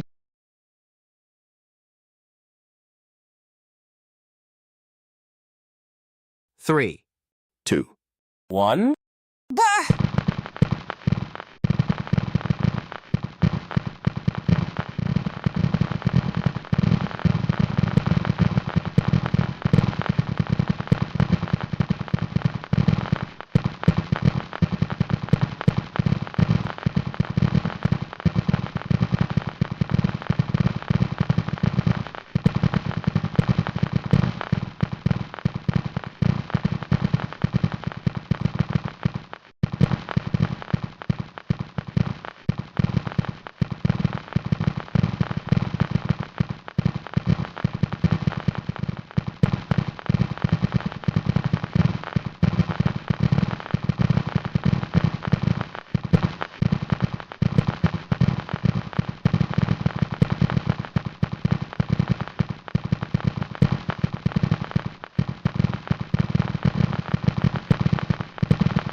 3, 2, 1.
India.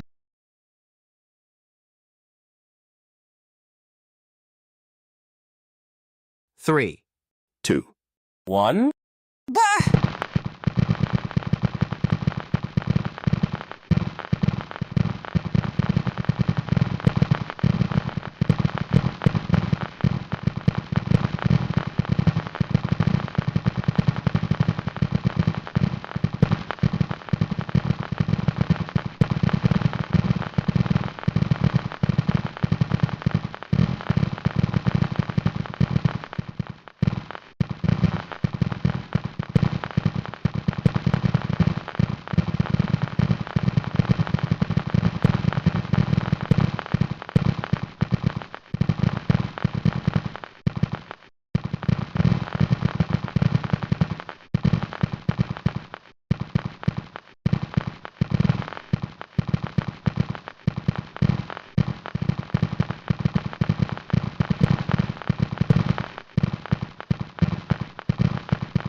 3, 2, 1.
India.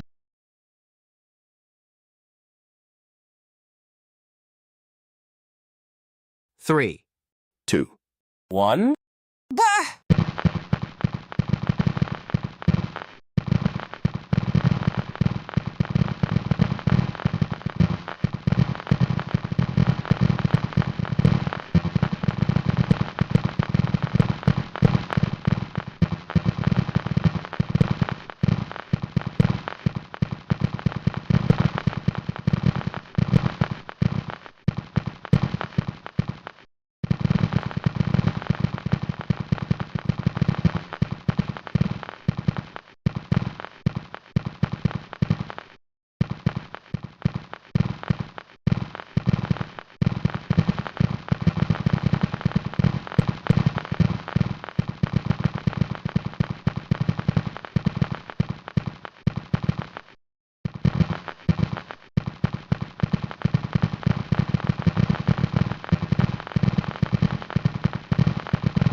3, 2, 1.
India.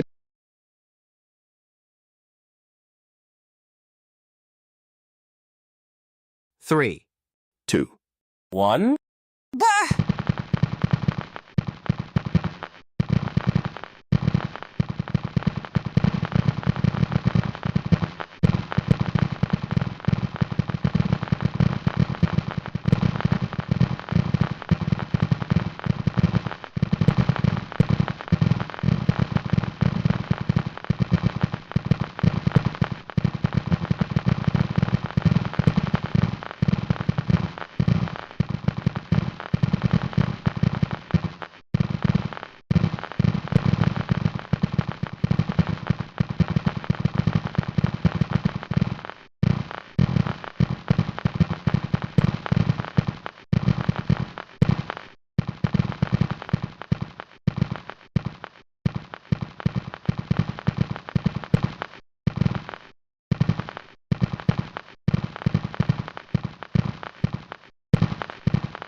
3, 2, 1.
India.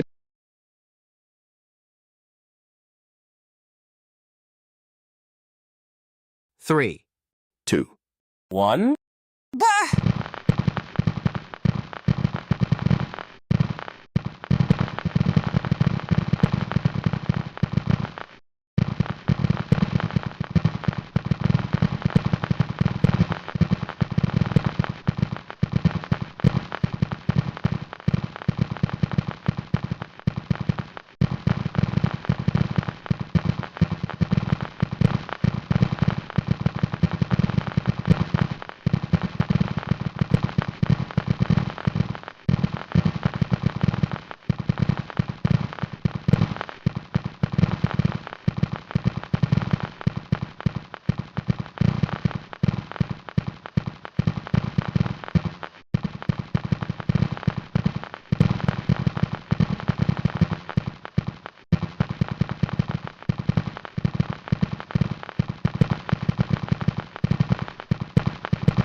India.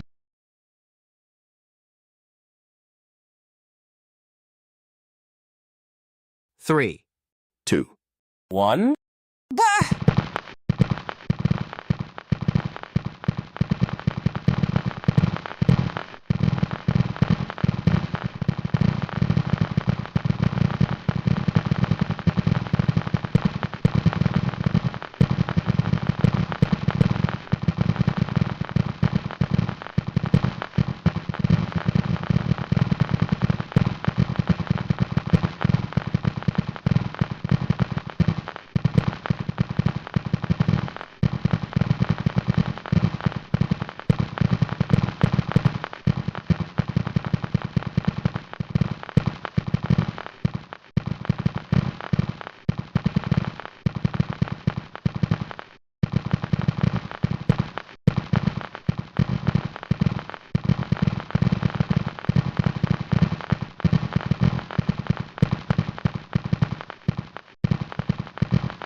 India.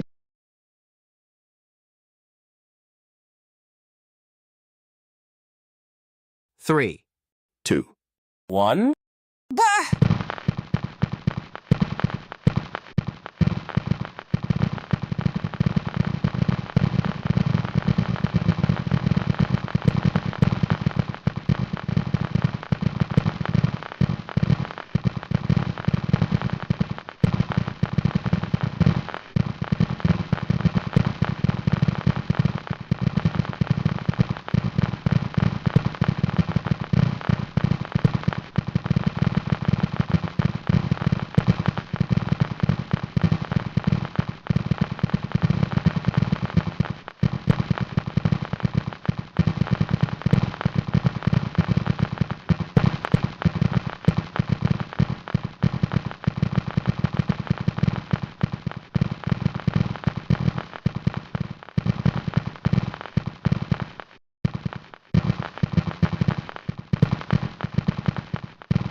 India.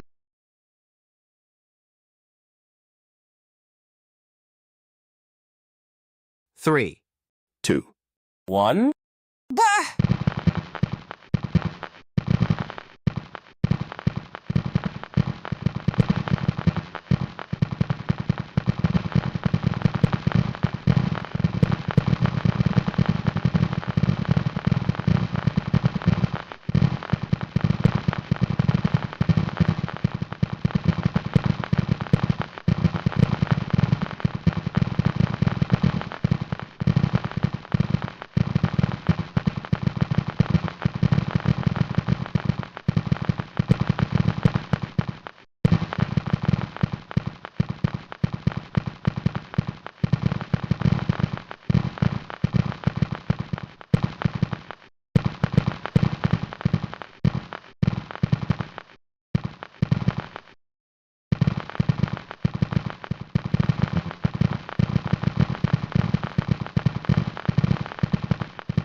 India.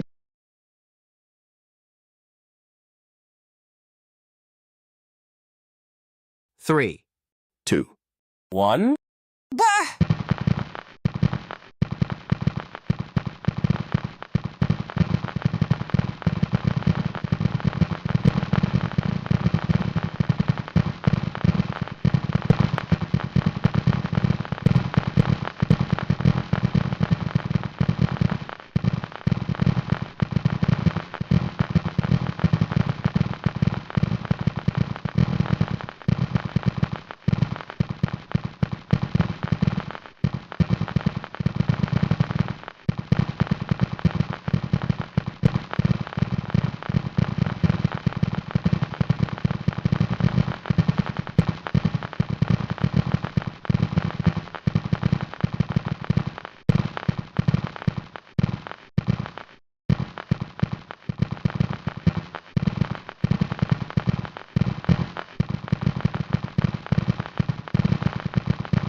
India,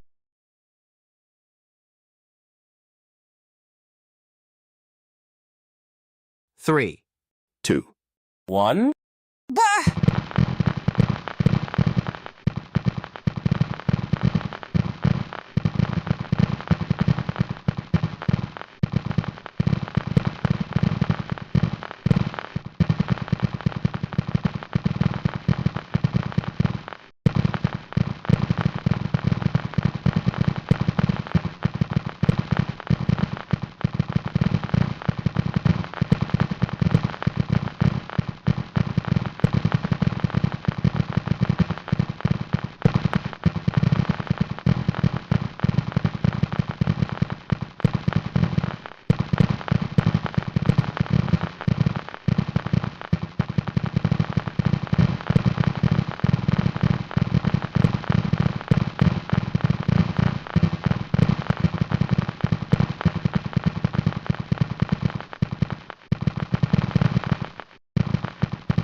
India,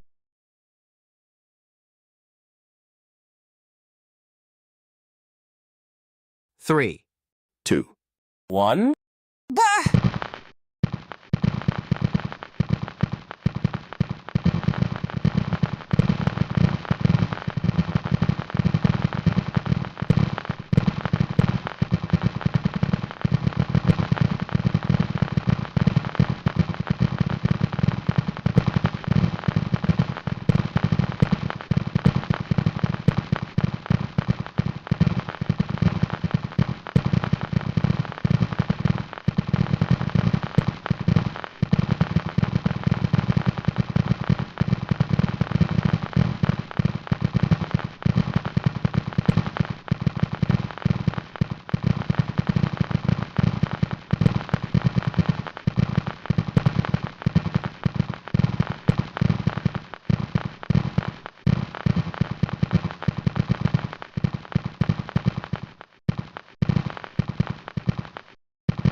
3, 2, 1.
India,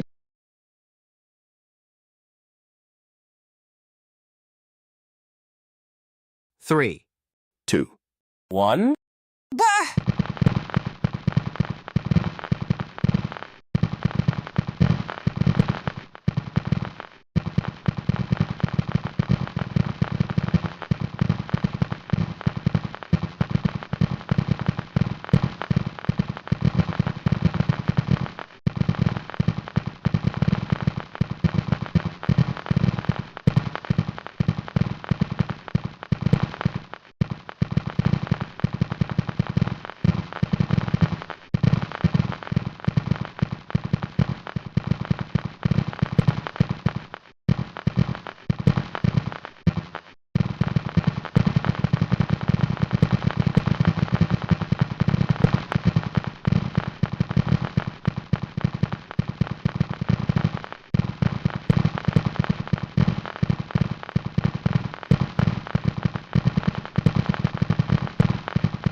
3, 2, 1.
India.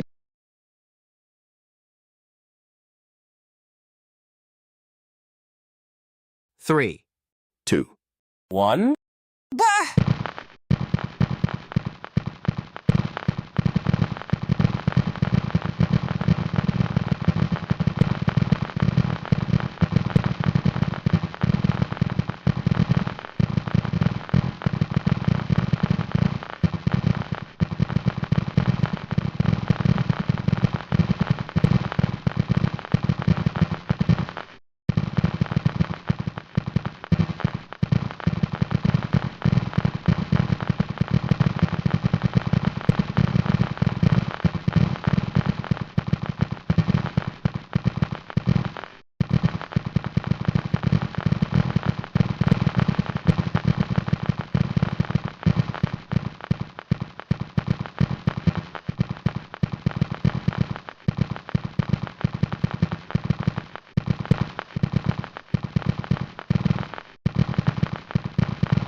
India.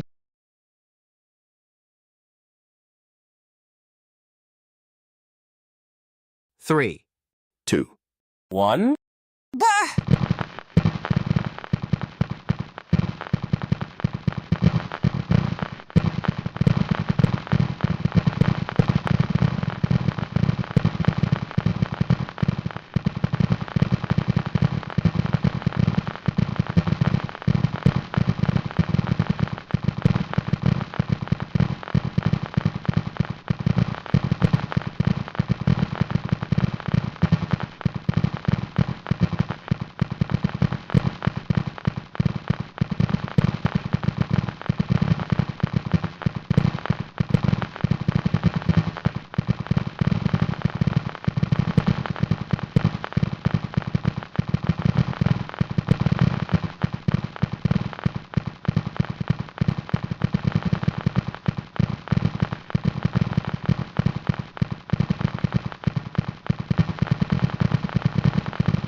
India.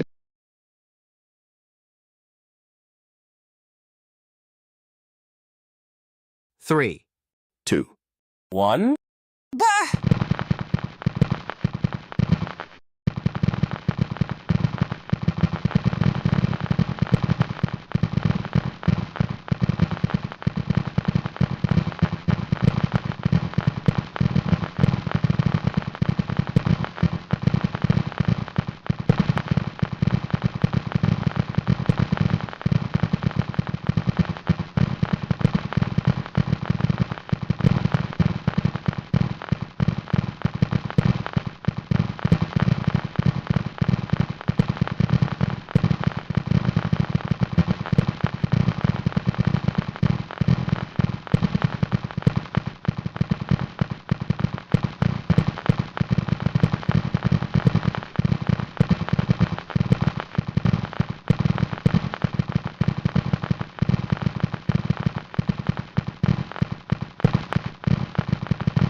India.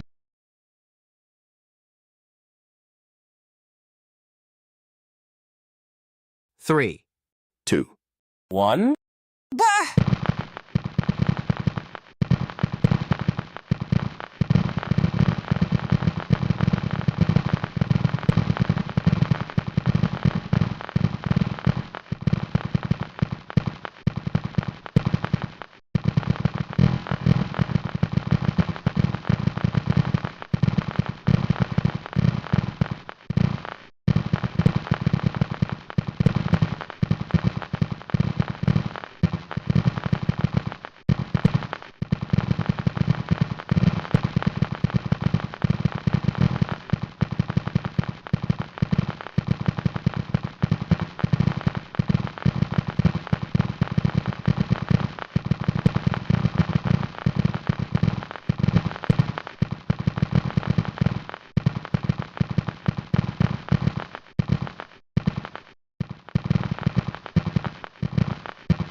India.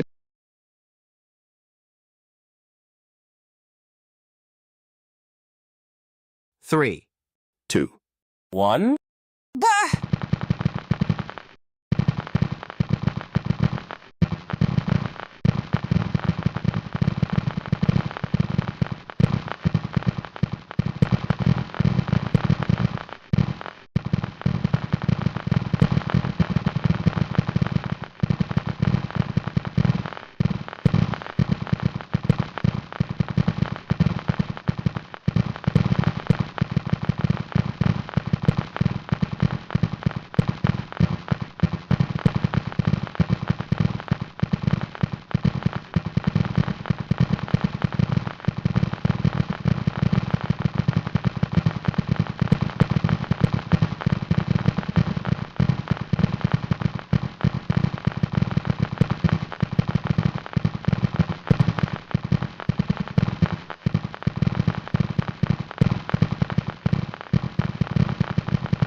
India.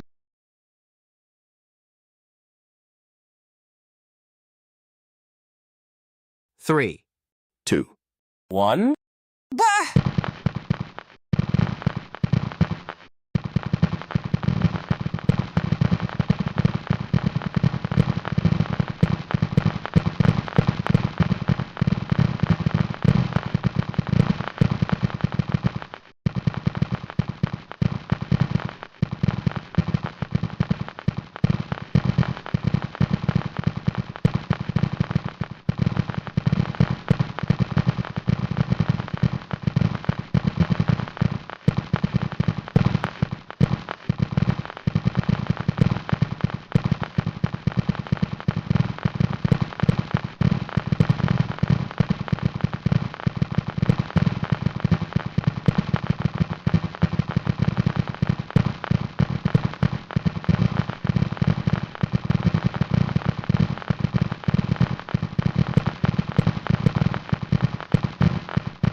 India.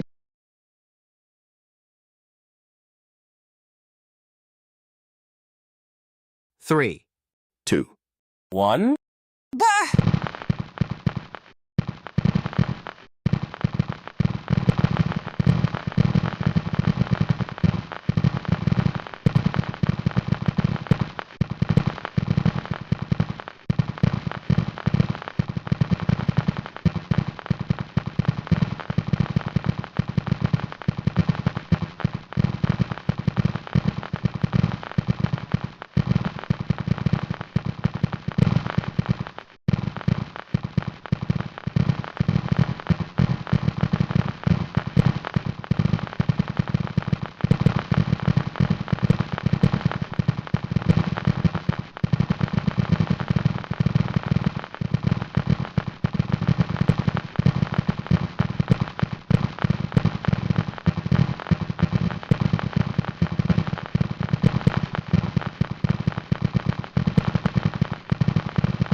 India.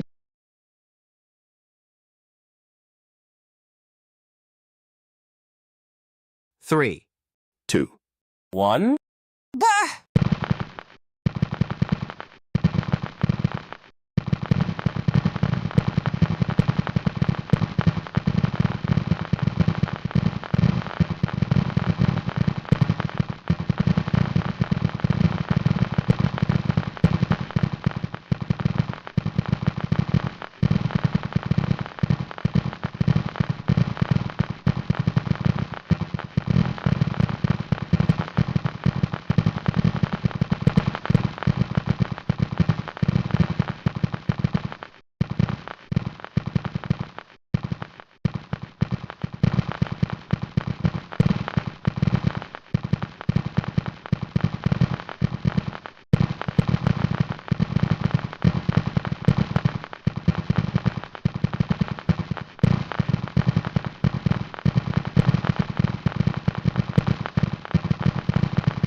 India,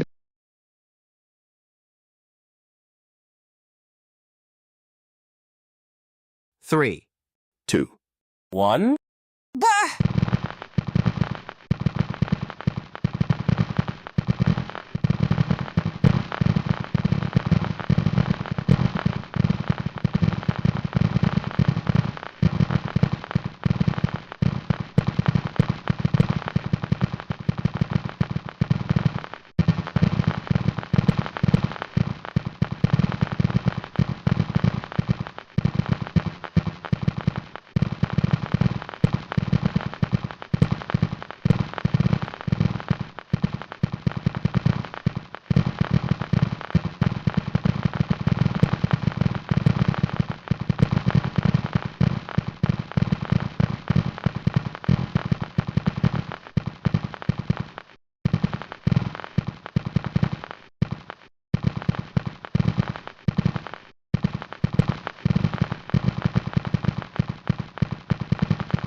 India,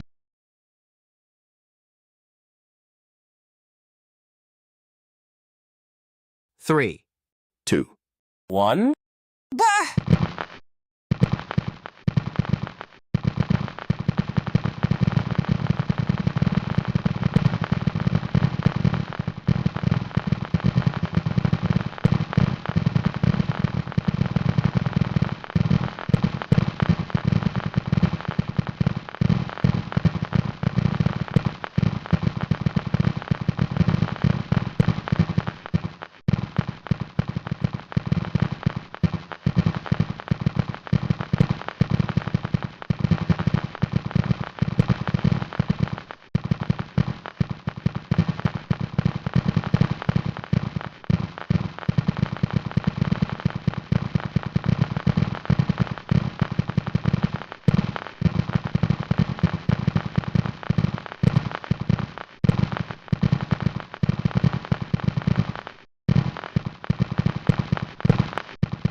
India,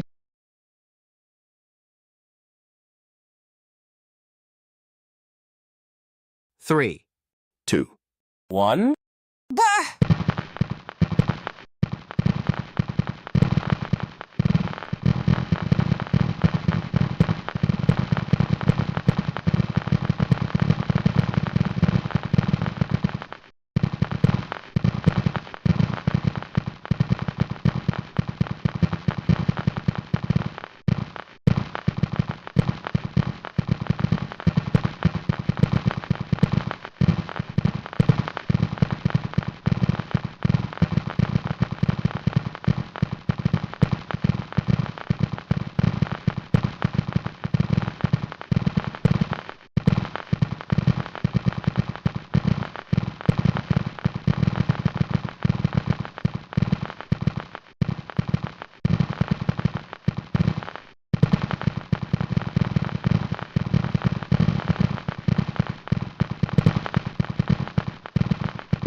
India.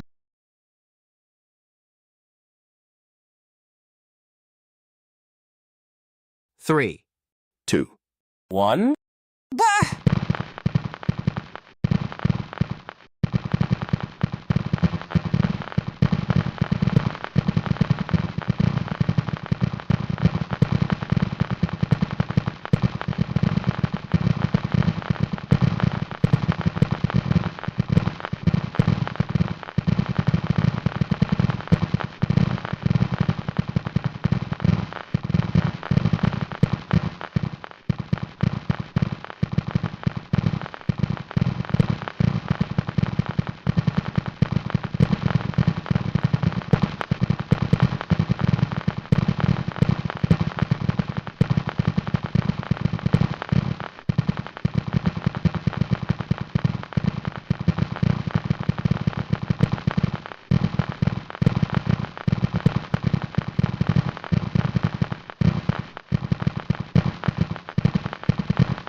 India.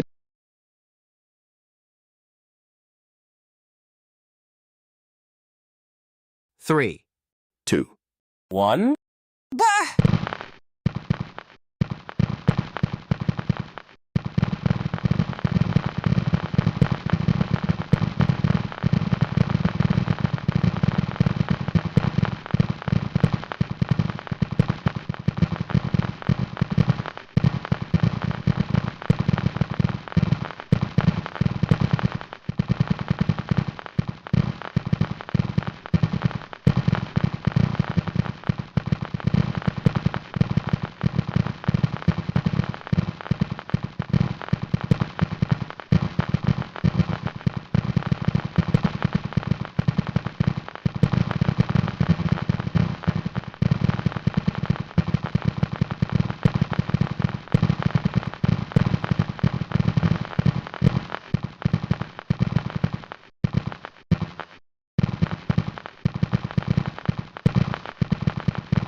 3, 2, 1.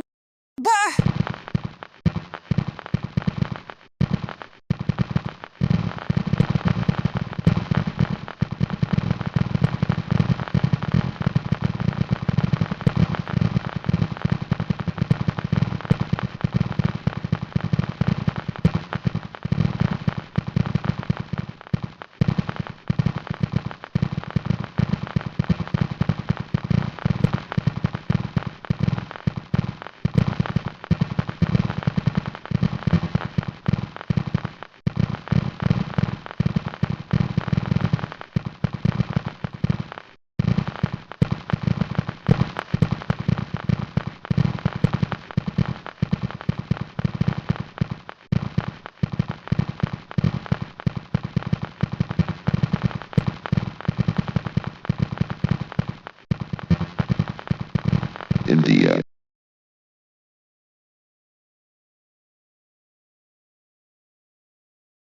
3, 2, 1.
India.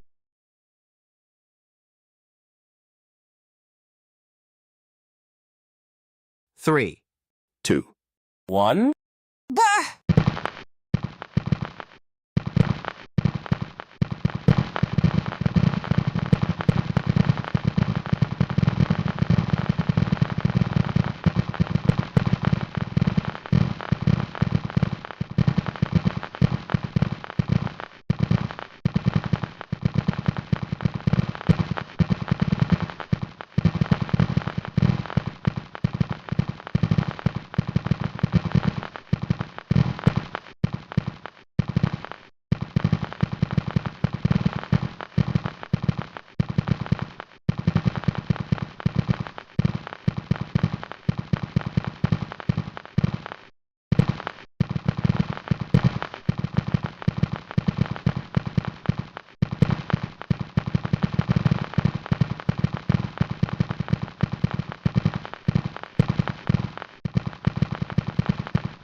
India.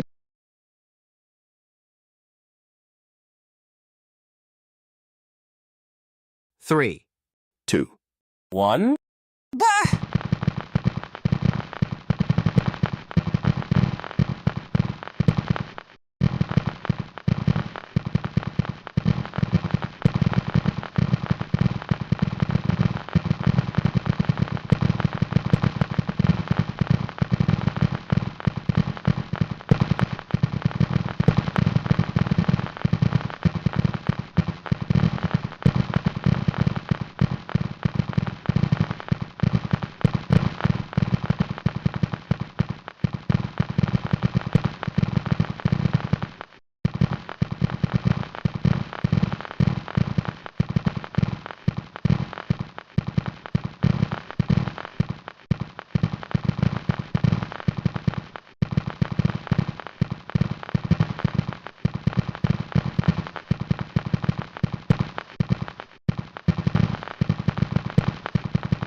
India.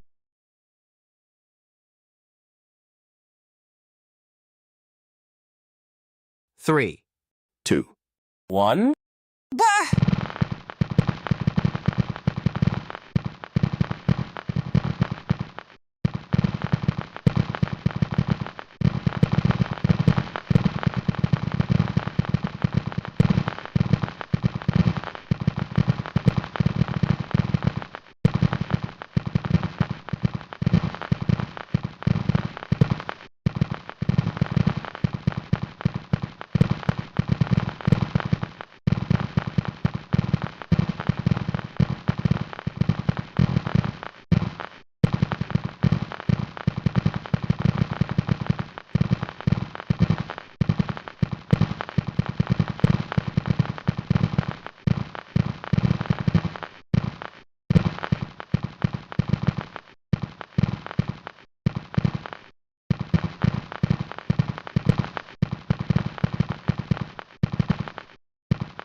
3, 2, 1.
India.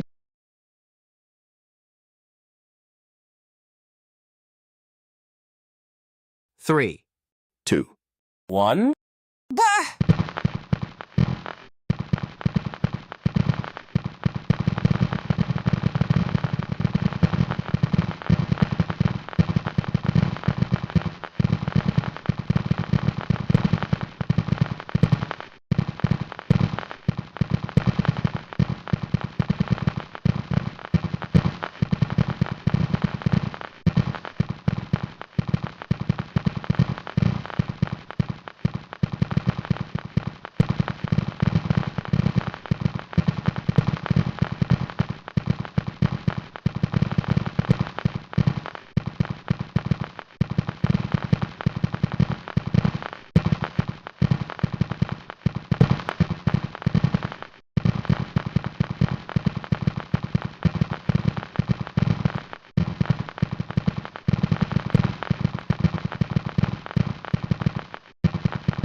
India.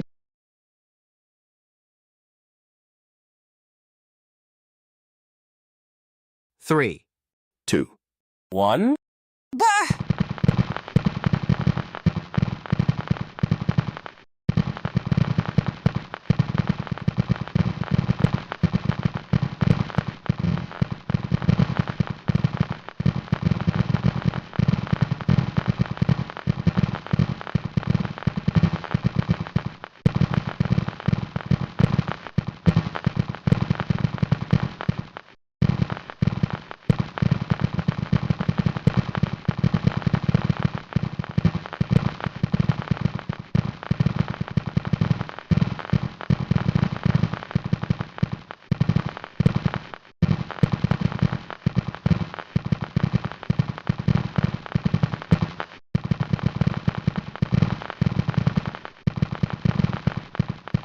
India.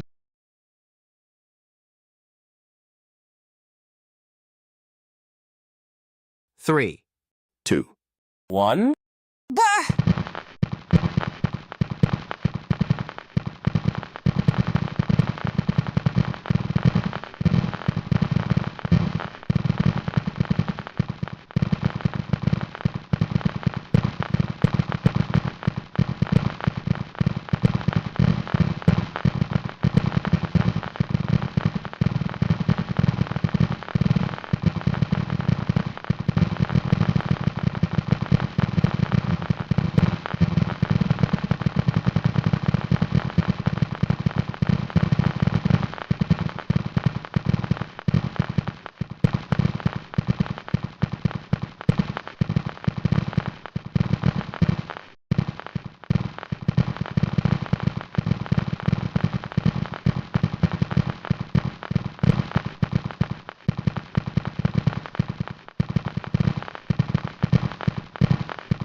3, 2, 1.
India.